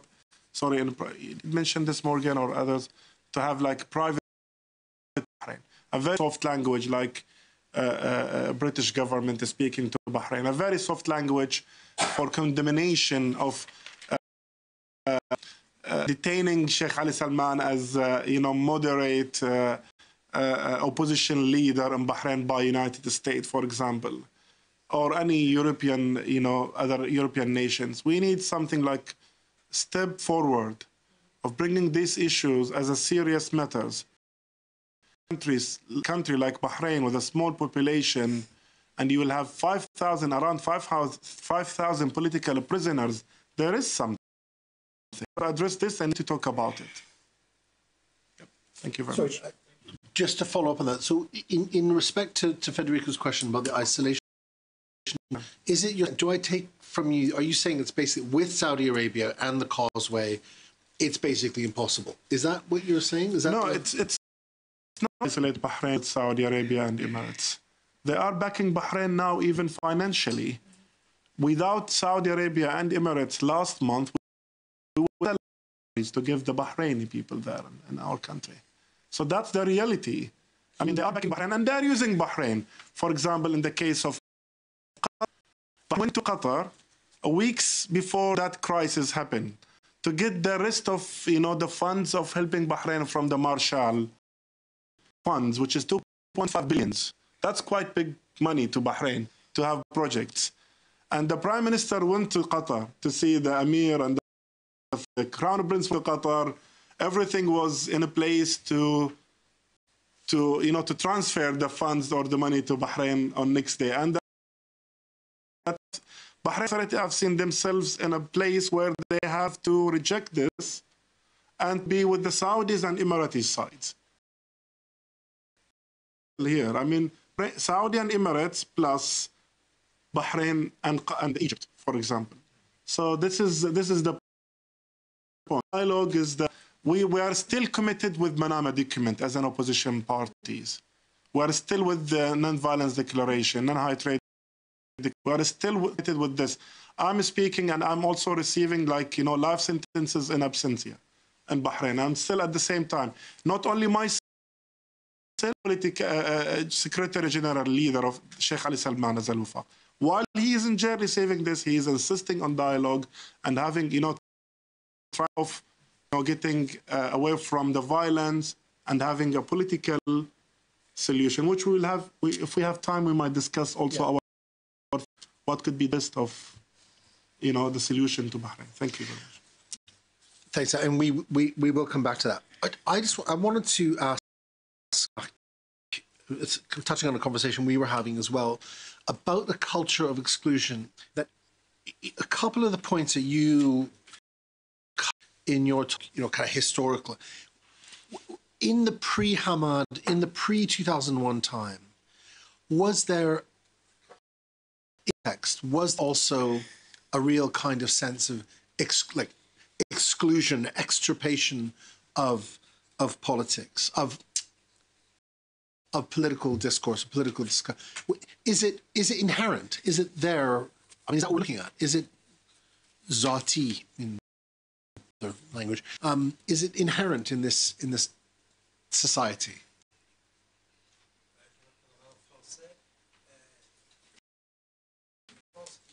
Micro.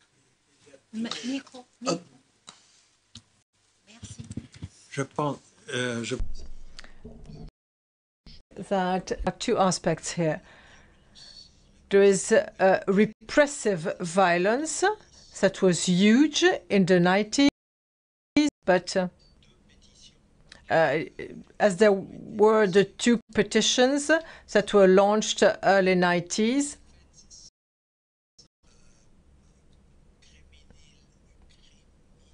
so these two petitions were spread, and there was no excessive criminalization of this initiative. And the repression, the crackdown, was kind of a reaction. It was a short-term repression. That's to say that there was a crackdown on those who were criticizing. Whereas now there has been the events of 2001 and come over here, we love you all, let's create a peaceful political community. People who were exiled went back to the country, and when they were back there,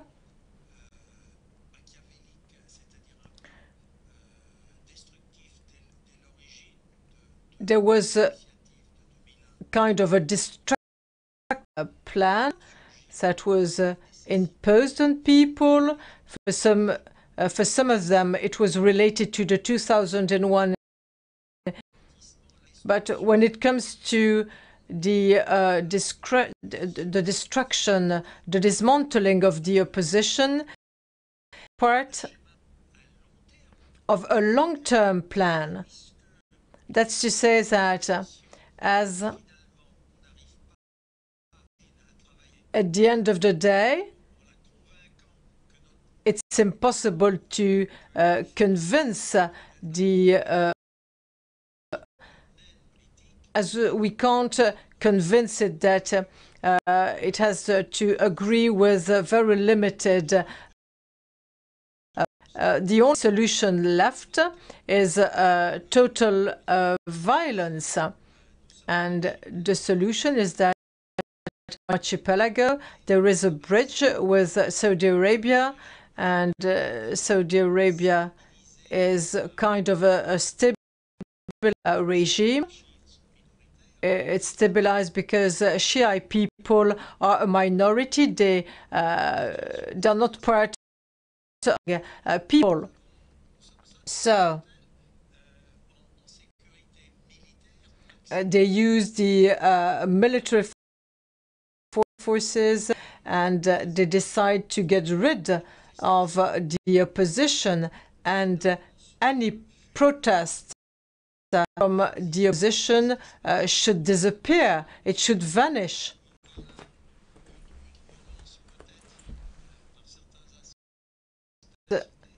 that's why there is that violence, which scope is broader, leads to lack of hope, because it shows a total cynicism from the ruling people.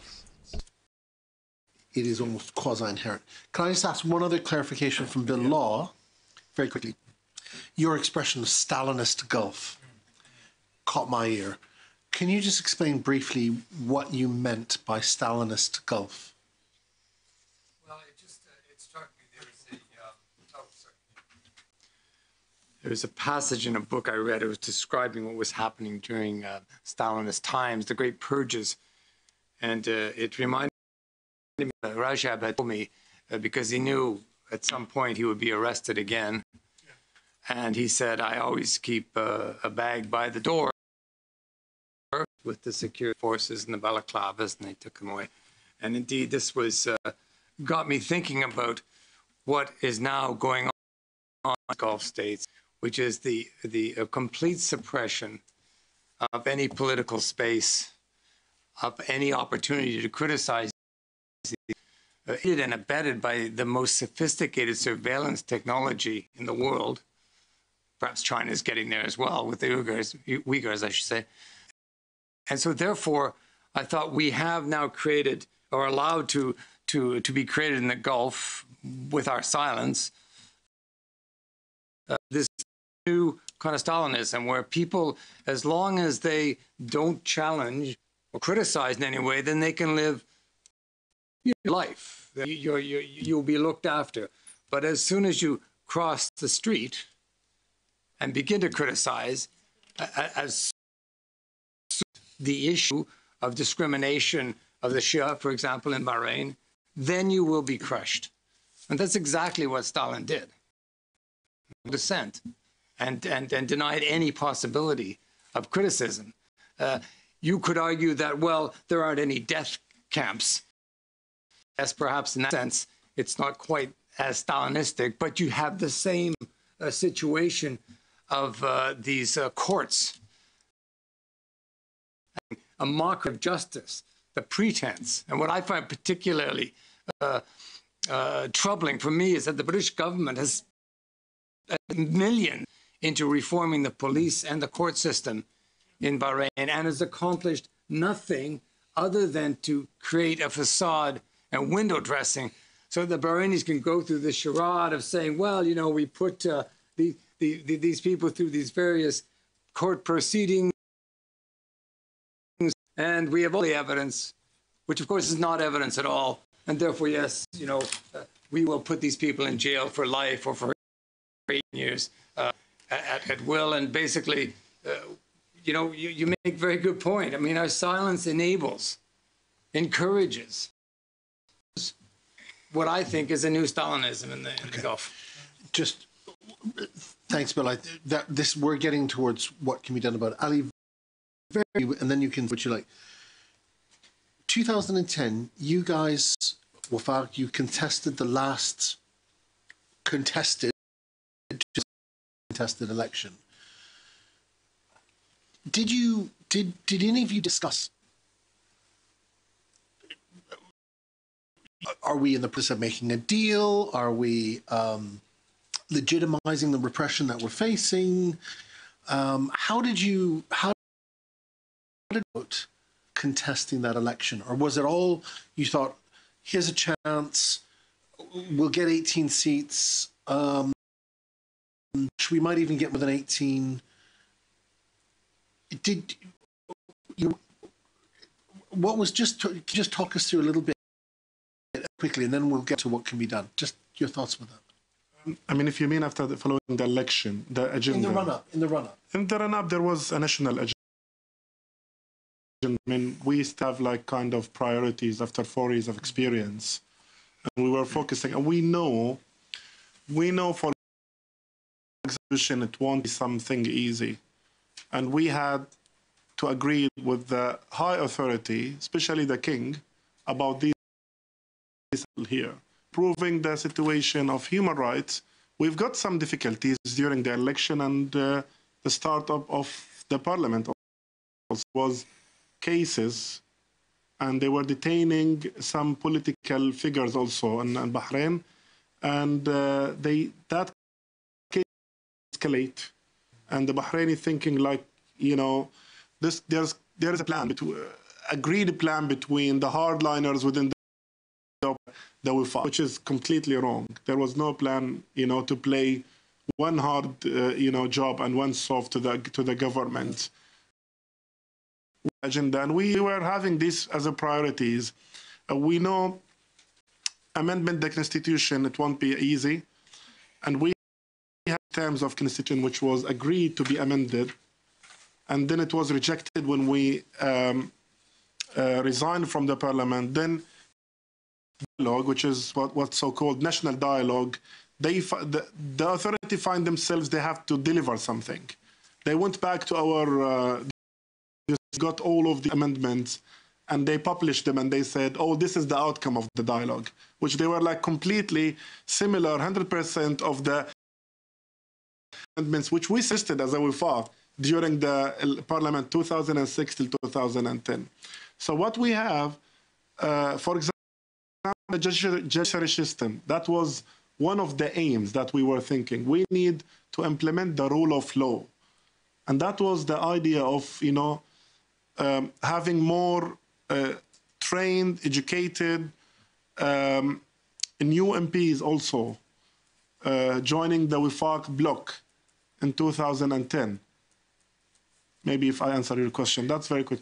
And my point is, I don't know whether I will have Go for it. Because you raise a good point, which is what was the reason, or what is the reason behind this isolation? And I think we need to discuss this if you allow me now.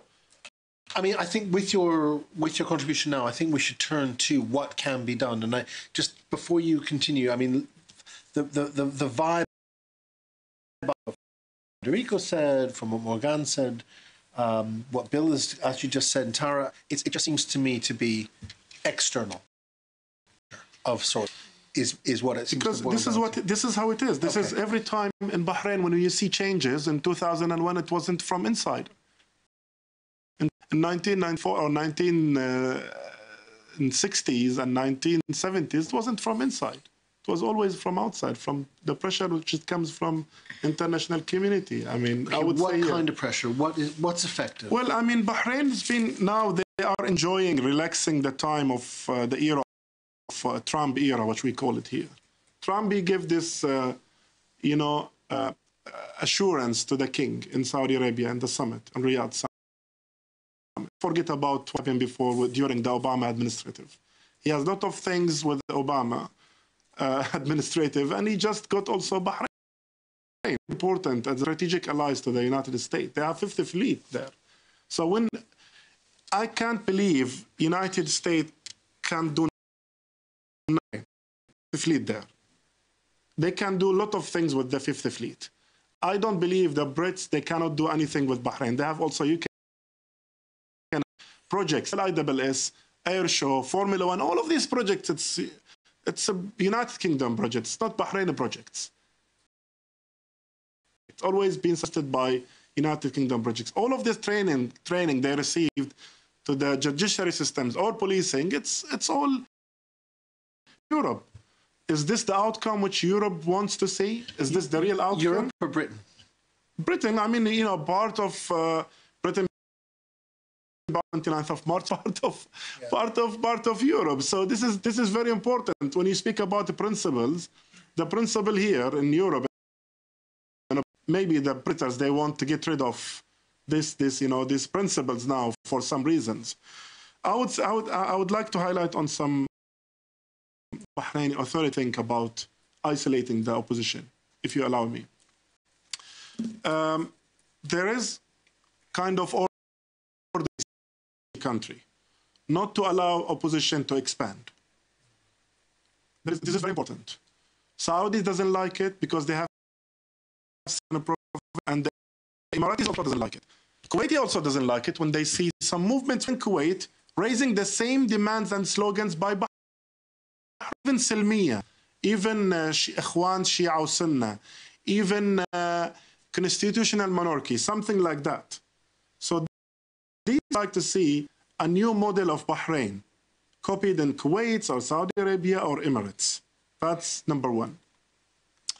So I think when these countries or GCC country lost Saddam Hussein after the war of Kuwait or invaded Kuwait, of the new system in Iraq, they think always the Iraqis, when they are the majority Shia, ruling. So they were kind of, you know, I don't know whether this is true or not, but because when you speak to the authority privately, and maybe you know what I'm saying here, they are not confirming this to you. Like you are, when you said here, the Shia majority in Bahrain, they are minority in the Gulf. In the Gulf, we are minority inside Bahrain, but comparing to the whole GCC, well, not that much. As you know, all of these systems, all of these rulers, they are Sunnah as a majority, and they always use Iran as a threat, and they always use Iran as redefine their attitudes of repression, human rights stuff. Always Iran, Iran, Iran.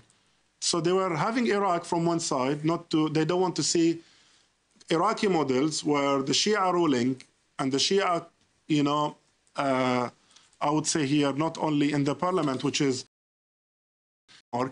you just mentioned this, your size in the parliament is not 20.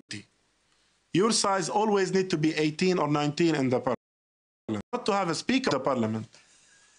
This is your size. No matter how much, what the votes you got, I mean, the results of the votes, size. And they were telling us this is clearly, privately, and even the loyalists, they know this formula. Your size in the parliament is only to lead to committee. And your size is not to have human rights committee. That's what they allowed you. And is also, that what you're saying? Is that what they allowed this is what they allow you. So this is not kind of democracy. We don't have real democracy. There is a talk start, you know, increasing also in Bahrain, saying, why don't we copy Egypt? Let's copy Egypt. And I heard this. As a leader is Morsi. And he needs to be behind bars. This is what high authorities said.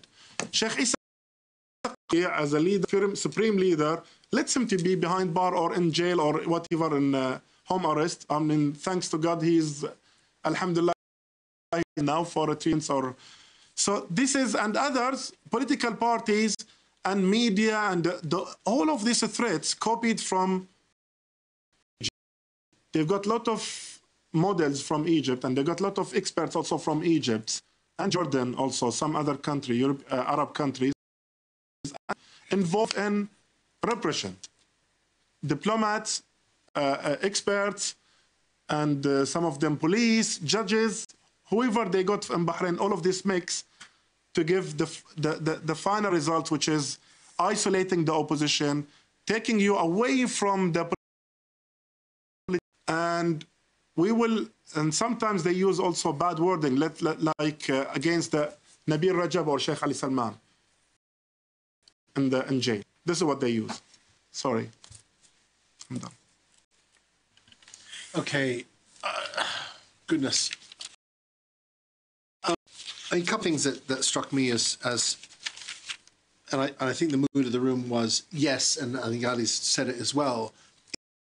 It's that causes change, and Tara mentioned, and I want to get to specific. I'd like to go away with 3 to 5 specific things. So Tara mentioned elements of medical treatment that are flawed. And I wonder if there is a kind of world association of doctors, a world union of doctors, where the oath is compulsory, which itself, through, I don't know, Salon for Democracy and Human Rights, Bahrain Center for Human Rights, ADH, Bernard's Center, a human rights advocate in the European Parliament, could appeal to this particular institution to say, look, this is what's happening in Bahrain. Medical Bahrain need to do something about it. Tara also mentioned teachers. So there's an international union of teachers in Brussels that I wonder if they could be approached in a kind of unified way to take up, quite apart from what the European Union itself, the Parliament, or just different levers, different mechanisms. Do you have any thoughts on that? Federico and other person whose name I can't remember. Lucas, thank you.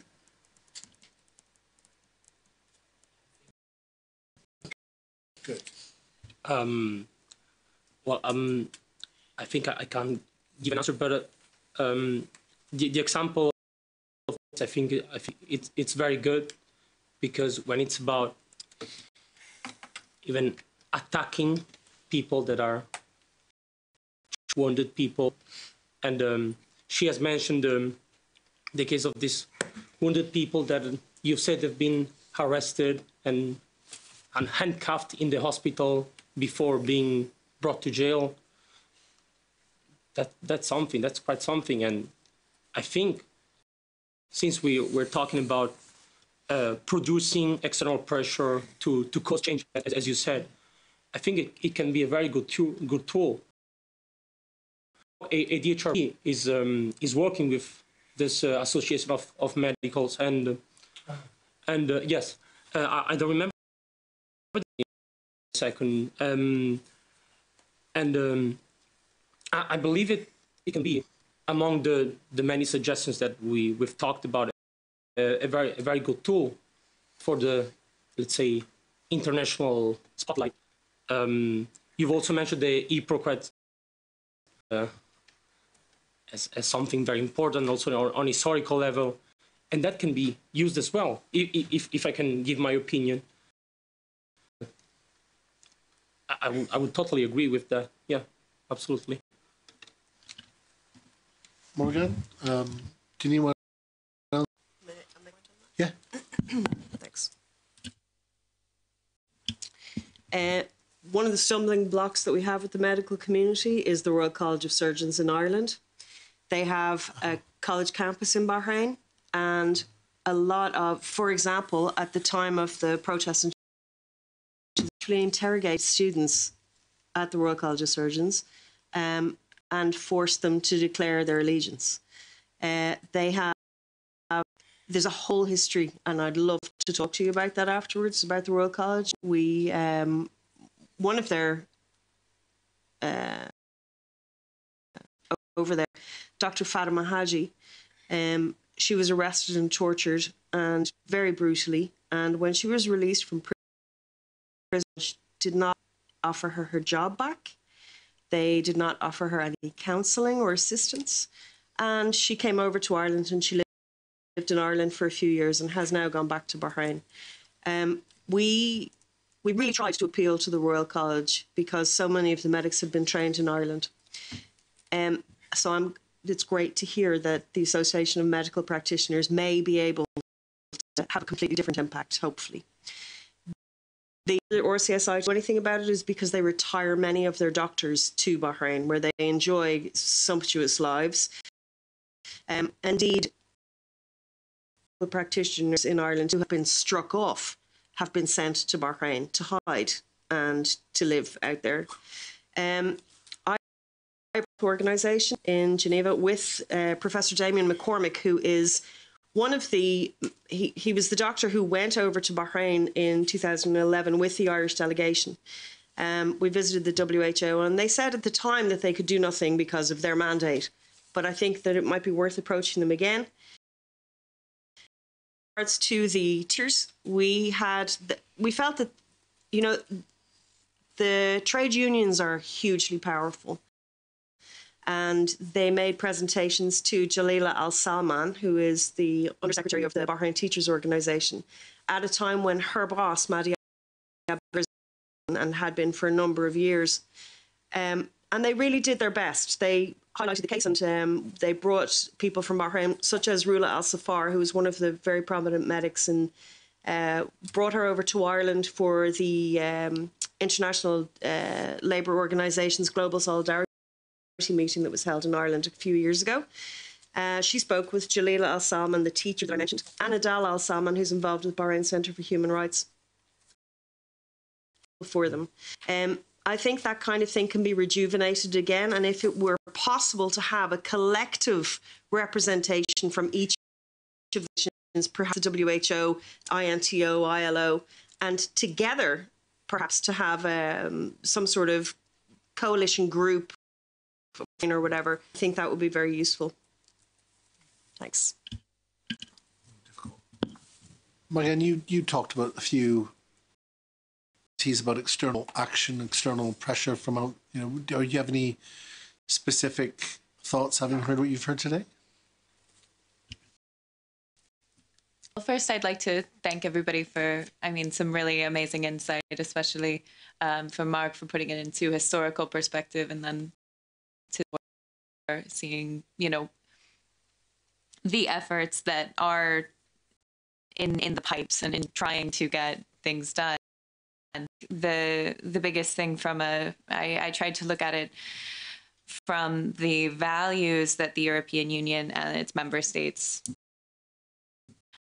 And I think the acknowledgement that they must make in their own culpability when build surveillance that has been used throughout the Gulf region, we should remember, and governments should remind their people, that the US and the UK were the ones who sold them these tools that, in the end were, have been abused to much further than they were originally intended to be. And I think that in calling out that miss, overlooking how they could be put into use and put into practice could be a step that wouldn't undermine their own efforts in their pursuit of counterterrorism, which was the initial underlying principle behind these sales made and why this technology was pushed forward. But for Bahrain, I think, as I mentioned with the condemnation of the Khashoggi case, and the first step will be actually acknowledging who is responsible for violations. And as Bahrain is essentially a client state of Saudi Arabia, as Ali, definitely in the financial realm, you can't only condemn one part of a relationship when you know that it is all of those countries that are essentially acting in the same way. But I don't have specific recommendations on this. But I think repeating and repeating that must take place is important. You're a former parliamentarian. Mary Christine is a parliamentarian. There was an unfair election. I don't think anyone disputes the election. Should parliamentarians in Europe, and I'll include Britain as part of Europe, maybe hopefully will remain part of Europe, should they recognize as equals those people who are elected? There's a lot of protocol that goes with that. Maybe that could be a way of isolation. Say, you're so beyond the pale, you're so far. Actually, they're not equals. I wonder what the IPU, the Interparliamentary Union, would say. They did well, the IPU. They were supporting cases of my colleagues, Matar and Jawad Fayrouz. We're doing well with this support, and also we raised other cases, like maybe the case of Sheikh Ali Salman as an ex-parliamentarian also need to be, exposed more. And the new parliament. Current one, the Bahrain. Yeah. Should they be recognized? They're peers. We try. Because we know this new parliament it's a tool to the government. It's only a tool to the government. They are rubber stamp. They cannot deny anything against the governments. As I said here, questioning a minister, it goes through the procedure of not the parliamentarian. Yeah. So it's also, there is also kind of, I do meet parliamentarians and also some Shura members outside, internationally. And they confirm to me, the parliament after al-Wufaq is totally, there is no opposition, there is no serious negotiations or discussions about, for example, the budget here. The budget, what to pass, they do pass it through the parliamentarians. So they, to recognize this body as a Bahraini representative, they are representing part of Bahrainis, but not the majority, I would say here. And just to be fair, they might the loyalist side, not the opposition side. The last election, with our boycotting and our, being isolating, and this is it's kind of mix. Our position was clear, and also the government position was more clear.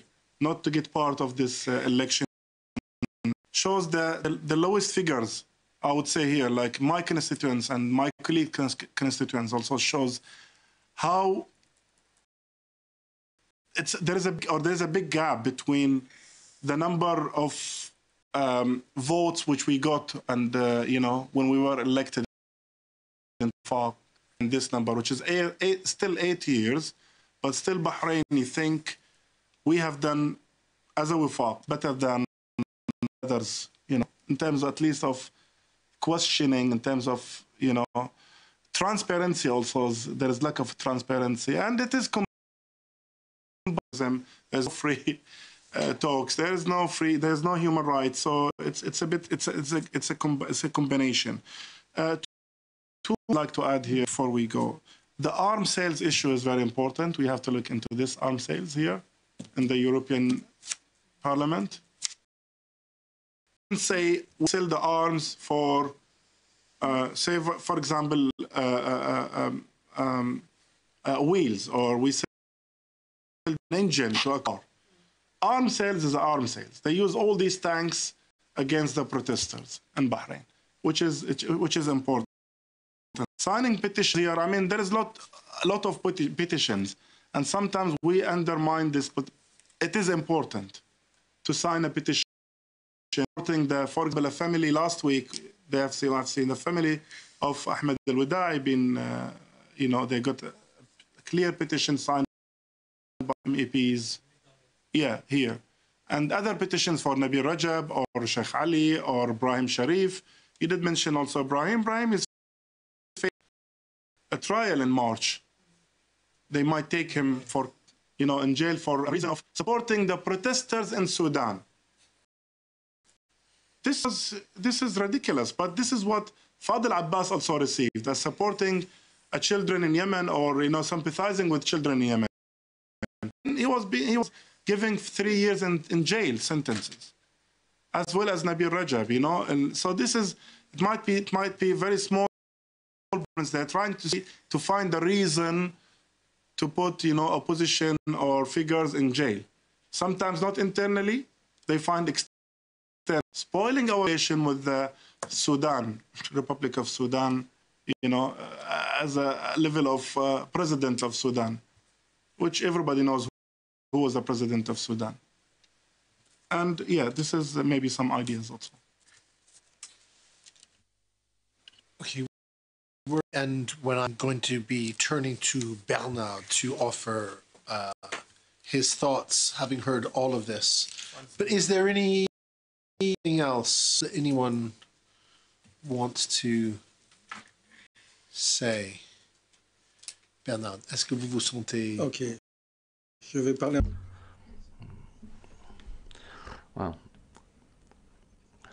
Well, after this quite dense meeting, very rich information. We were not numerous, but we didn't have the quantity, but we had the quality. I would like to say a few things about what to do outside Bahrain. What next, in other words.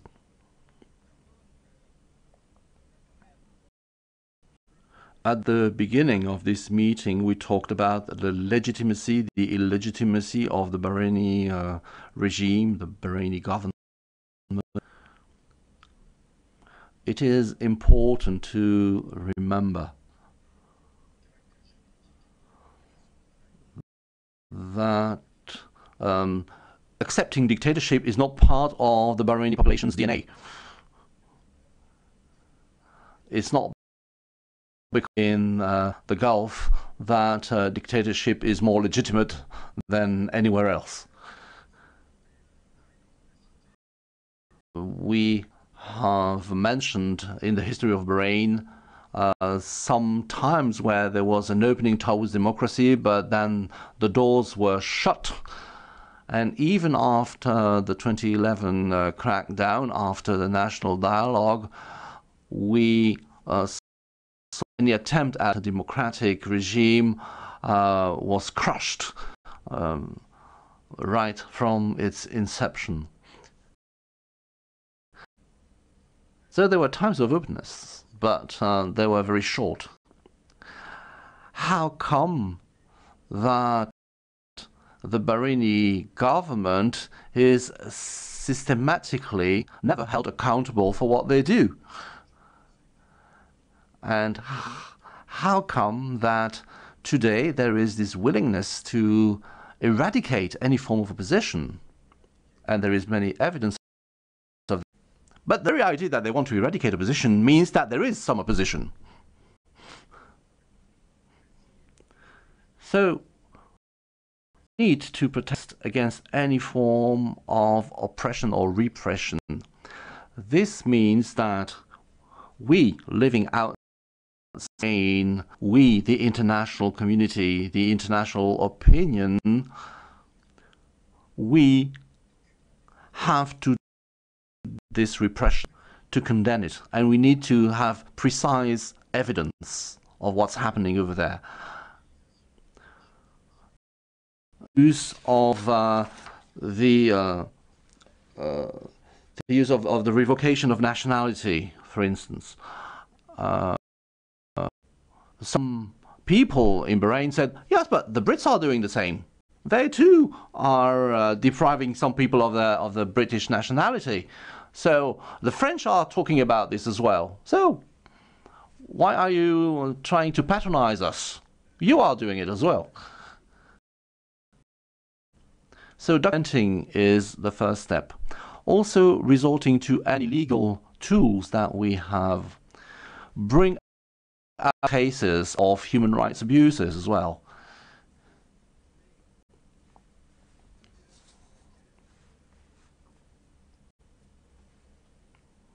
One of the reasons why Europeans are quite indulgent on the behavior of the Bahraini government is because Bahrain is seen as an ally in the war on terrorism.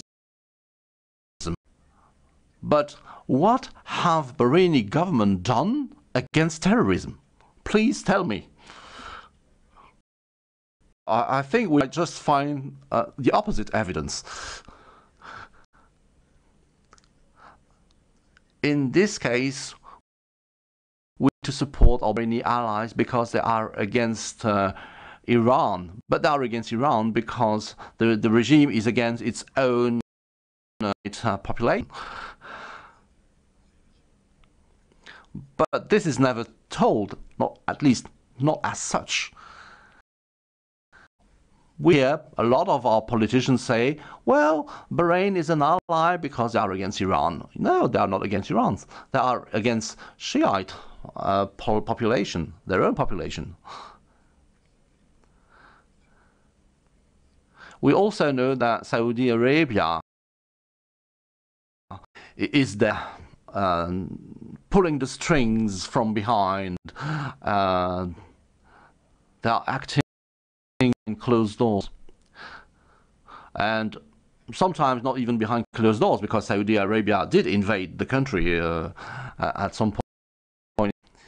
So Saudi Arabia is playing a very important role indeed.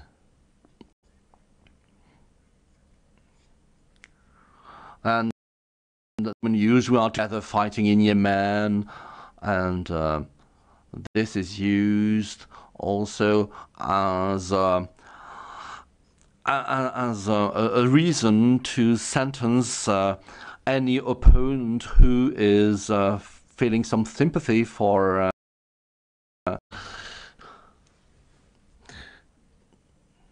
maybe we have a role to play in Europe when it comes to arms sale. Why? Because the use of those weapons, the use of those arms on one's own population, and the use of arms or arms systems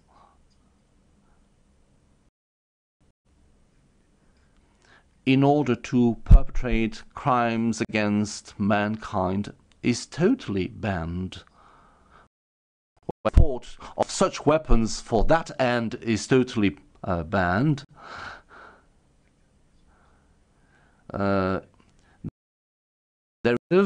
There's also an international trade treaty that both bans the arms trade when it leads. Oh, it's a statement, sorry. So there is a statement. But there is also a treaty on arms trade, which is, and it provides that whenever an arms exporter becomes aware of the weapons are used against the local population, this arms exporter has to investigation and at least to uphold the arms trade. This is true for the French, it's true for the US, but the US didn't sign up the treaty, but it's equally true for Spain and for Italy, which are also exporting arms. More generally speaking, as I said earlier, business as usual is a green light, and say to the Bahraini government, please go on, no problem, be our guests. You are perfectly right to act the way you do. In any case, we have to defend our own interests, and as long as you are not hampering on our own interests, that's fine by us. I think that all countries, not just the big ones, not just UK, because historically they are the most involved, I think that all countries need to become aware of the need to act. We force our own governments to act by informing them about the situation of the situation of human rights defenders in jail and things like that. There is an aspect that we haven't mentioned, i.e. Europe's soft power. Did you notice that in any sports event, not just the Formula One Grand Prix, but have you noticed that in the most watched sports event, the Olympic Games and the football championship, the third sports event is the Tour de France, and there is a Bahraini cycling team. Couldn't we launch a campaign to say criminals out of the Tour de France? Well, it might look like a little stone in the garden of the Bahraini regime, but I mean, it could draw the attention. It draw the attention of general opinion on the situation of Bahrain, because we see Bahrain on some football teams like Barca or Paris Saint-Germain, but you need to know the Bahraini government has bought some Italian cycling teams to do some window dressing for them. Then I took note of the various proposals that were suggested by several of you, different types of So the question is it really relevant? Because we've been trying to do so for many years. We have how to do that. And with the next European Parliament, it might become even more difficult than under this one. Let me give an example. I took part in a very small campaign that focused on use of tear gas in Bahrain and caused the death of 40 people. And this was a successful campaign. Because who sold the tear gas grenades to the Bahrainis stopped their exports. And in Brazil, during the World Social Forum, all the trade union partners I talked to had never heard about those tear gas grenades, and they were quite surprised to hear that the tear gas were now sold by Brazil. And as you now have a fascist regime that has come into power. And so that's the reason why TV Globo and other major media never mentioned this. That we launched had some impact. So we must pull our socks up, never get desperate, and keep going. When they get tough, the tough get going, as it says. So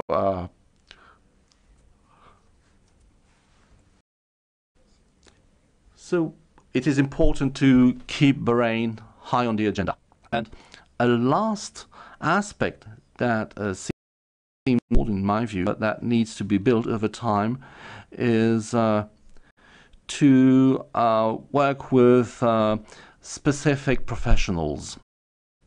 We've heard that some solidarity was expressed amongst medical professionals, between teachers. Unions were pretty much involved. But this item should be systematically put on the agenda because many different trades around here, not the medics or the teachers, but others as well. So this should be kept on the agenda, meeting after meeting.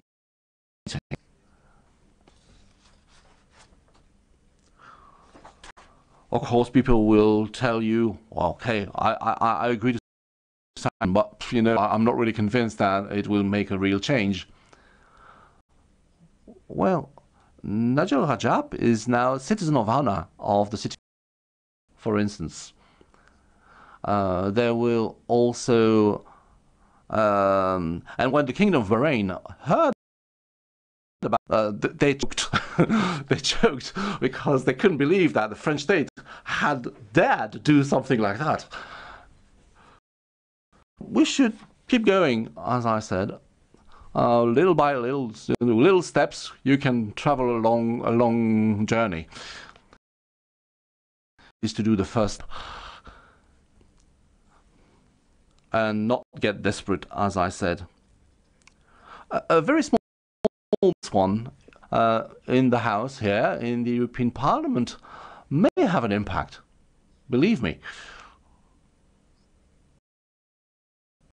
After that, well, this took place at the European Parliament, not in a cafe on the square next to the European Parliament. It was inside the Parliament. So we have an MEP with us. Well, we should remember all that's been done by the European Parliament. They voted several resolutions, one per year since 2011, and all resolutions refer to the previous one. We don't make use, or we don't make enough use of those resolutions. And the Parliament didn't just say, they are very mean, those Bahraini guys. No, it was much more subtle than that. Let me highlight an issue that I see in France, where we have a very important community of Arab Muslim origin.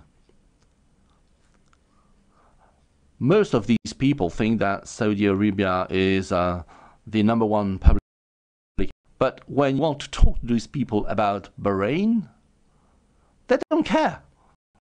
They don't just want to talk about Bahrain. So you have to do some educational work. Should see Bahrain as the weak link in the repressive system across the Gulf. That is the history of Bahrain.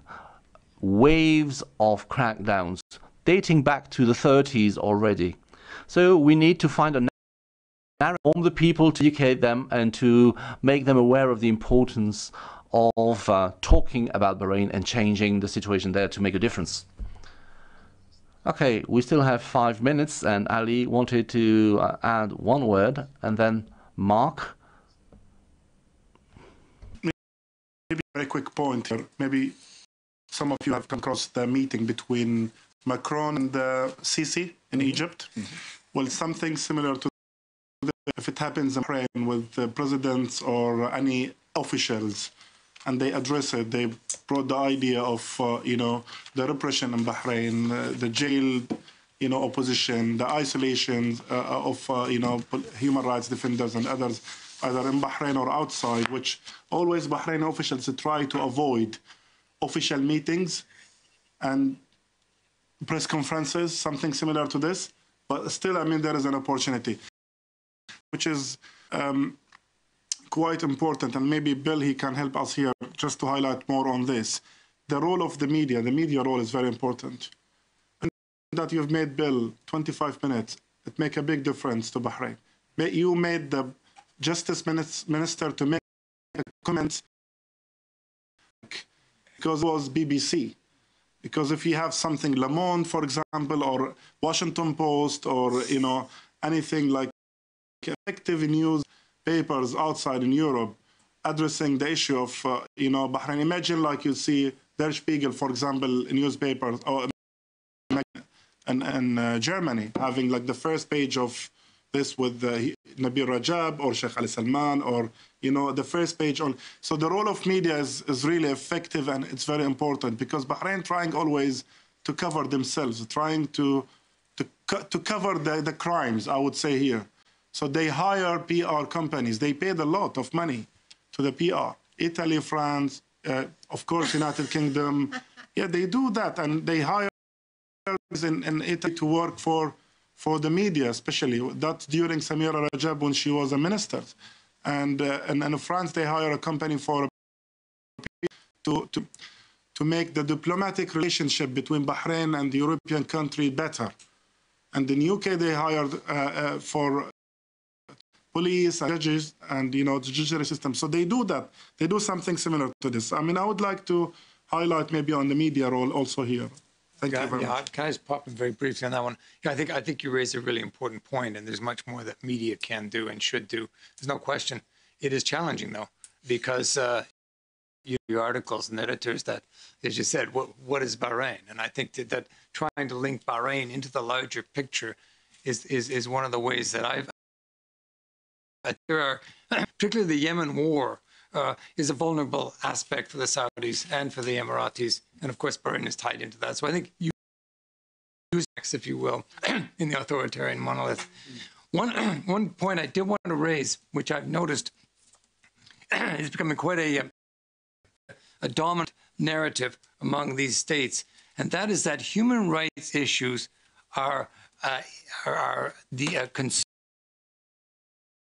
That it is an internal matter, and when you raise a human rights issue, you are stepping on our sovereignty. This I noticed very much. You recall the Canadian tweeted about the abuse of women in Saudi Arabia, and the Saudis went completely berserk, and they accused Canada of stepping all over their sovereignty. China does it.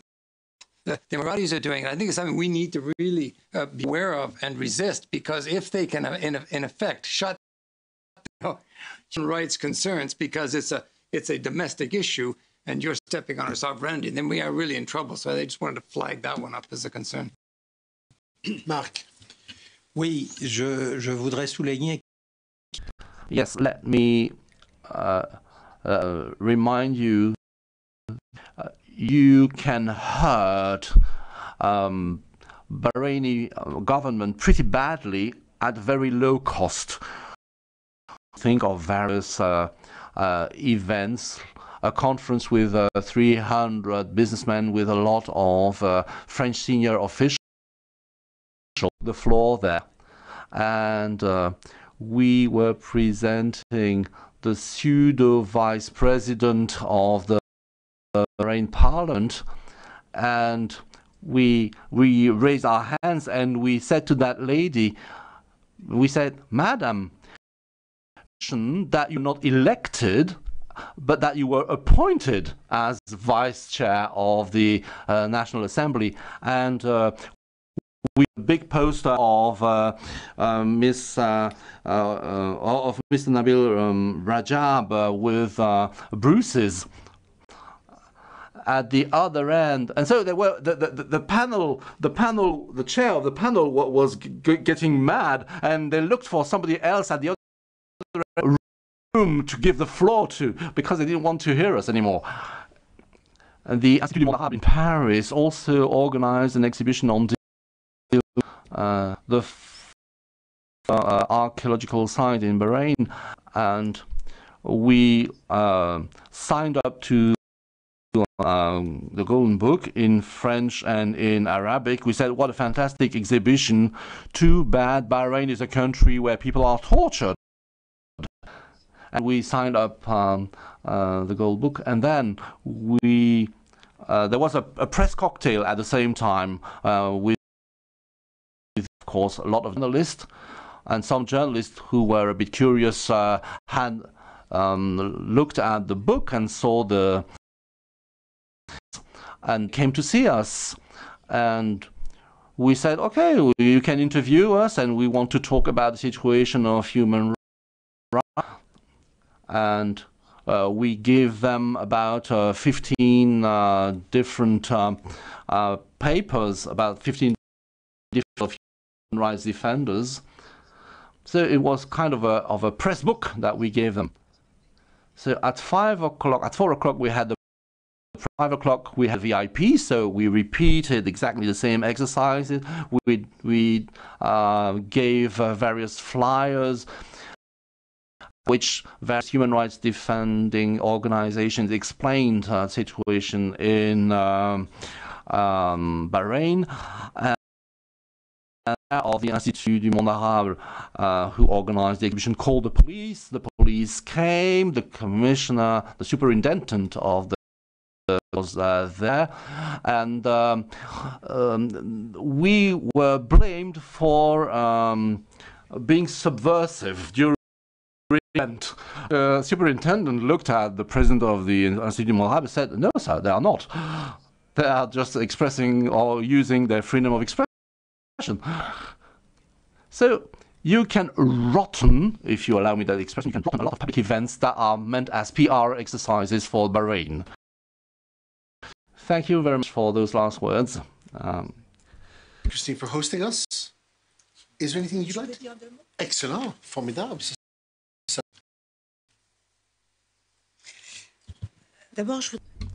Let me first thank you all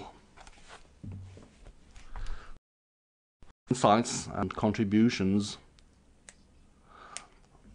As a member of the European Parliament, to try a synthesis of everything that's been done in this house about Bahrain, and not just Bahrain. Federico, if I'm not said, he was pessimistic.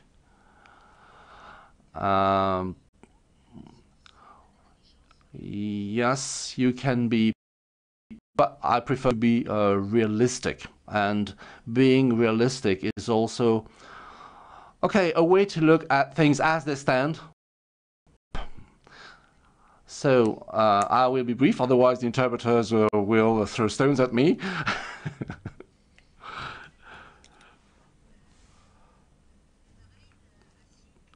Bahrain has managed to draw the attention of the European Parliament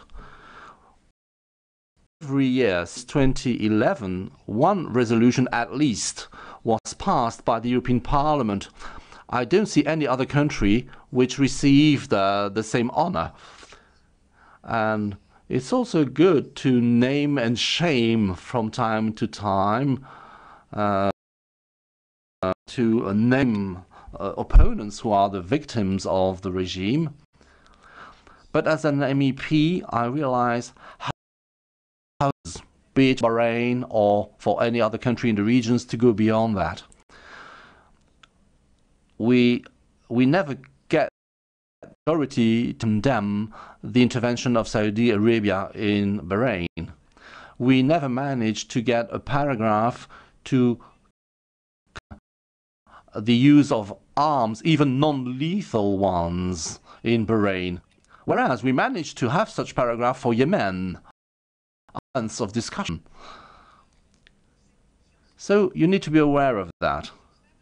You need to be aware of that because in the outcome, the president of the delegation with the countries of the Arabic countries is Madame Alliot-Marie, former French Minister for Defense, who commanded Mr. Ben Ali a moderate use of force a couple of days before she stepped down.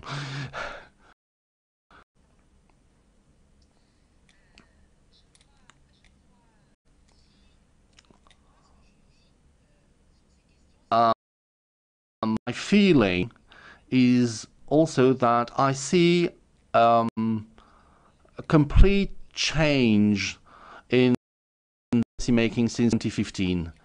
Just as you, madam, I believe in the universal values that the EU is meant to enshrine.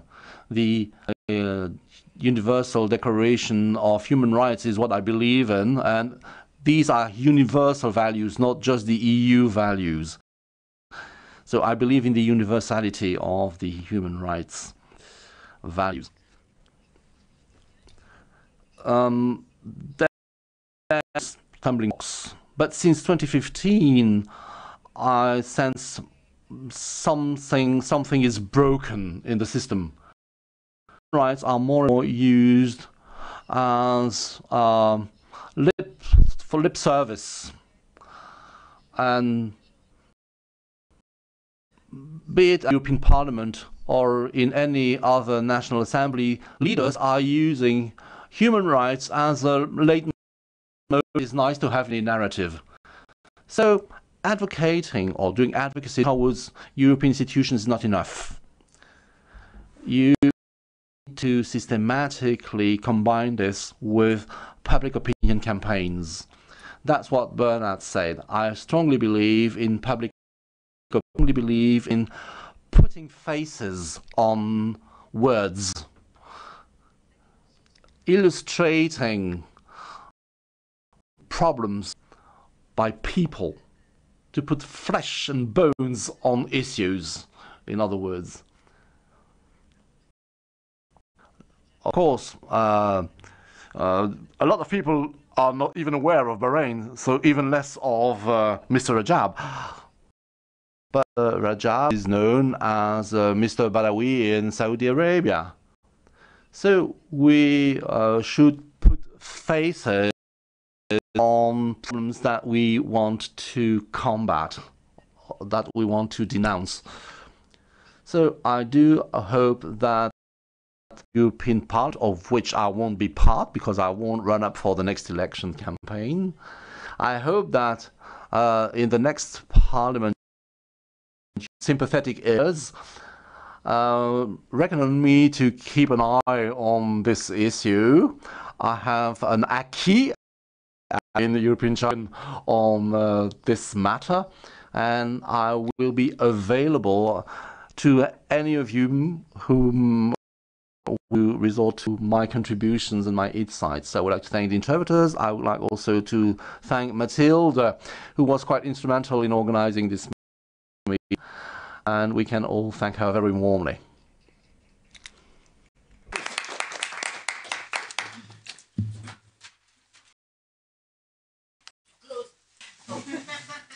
Thank you for coming. Goodbye.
So this is for a question.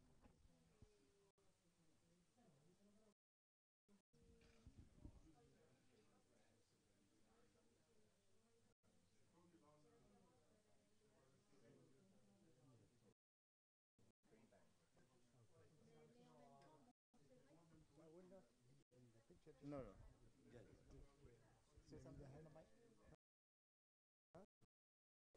Say something in the mic. Me? Hello? 1, 2, 3, 4. Say something 1, 2, 3. 1, 2. Yeah, that's okay. So which question you think? Hello, hello, hello.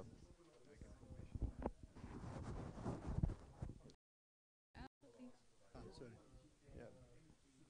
On the arrest of children and how it is a symptom. The Bahraini government becoming more bold in its dismissal and its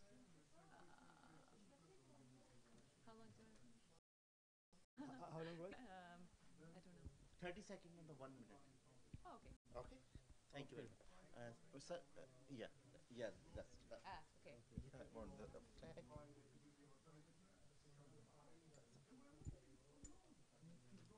Sir, microphone. Yes. So like this is. Or No, you can carry. Come. Yeah. Okay. Because I'm not in the picture. Yeah. okay. Yeah, just my hand. Ma'am, slightly please. Yeah. Do I look at you? Look at him. Okay.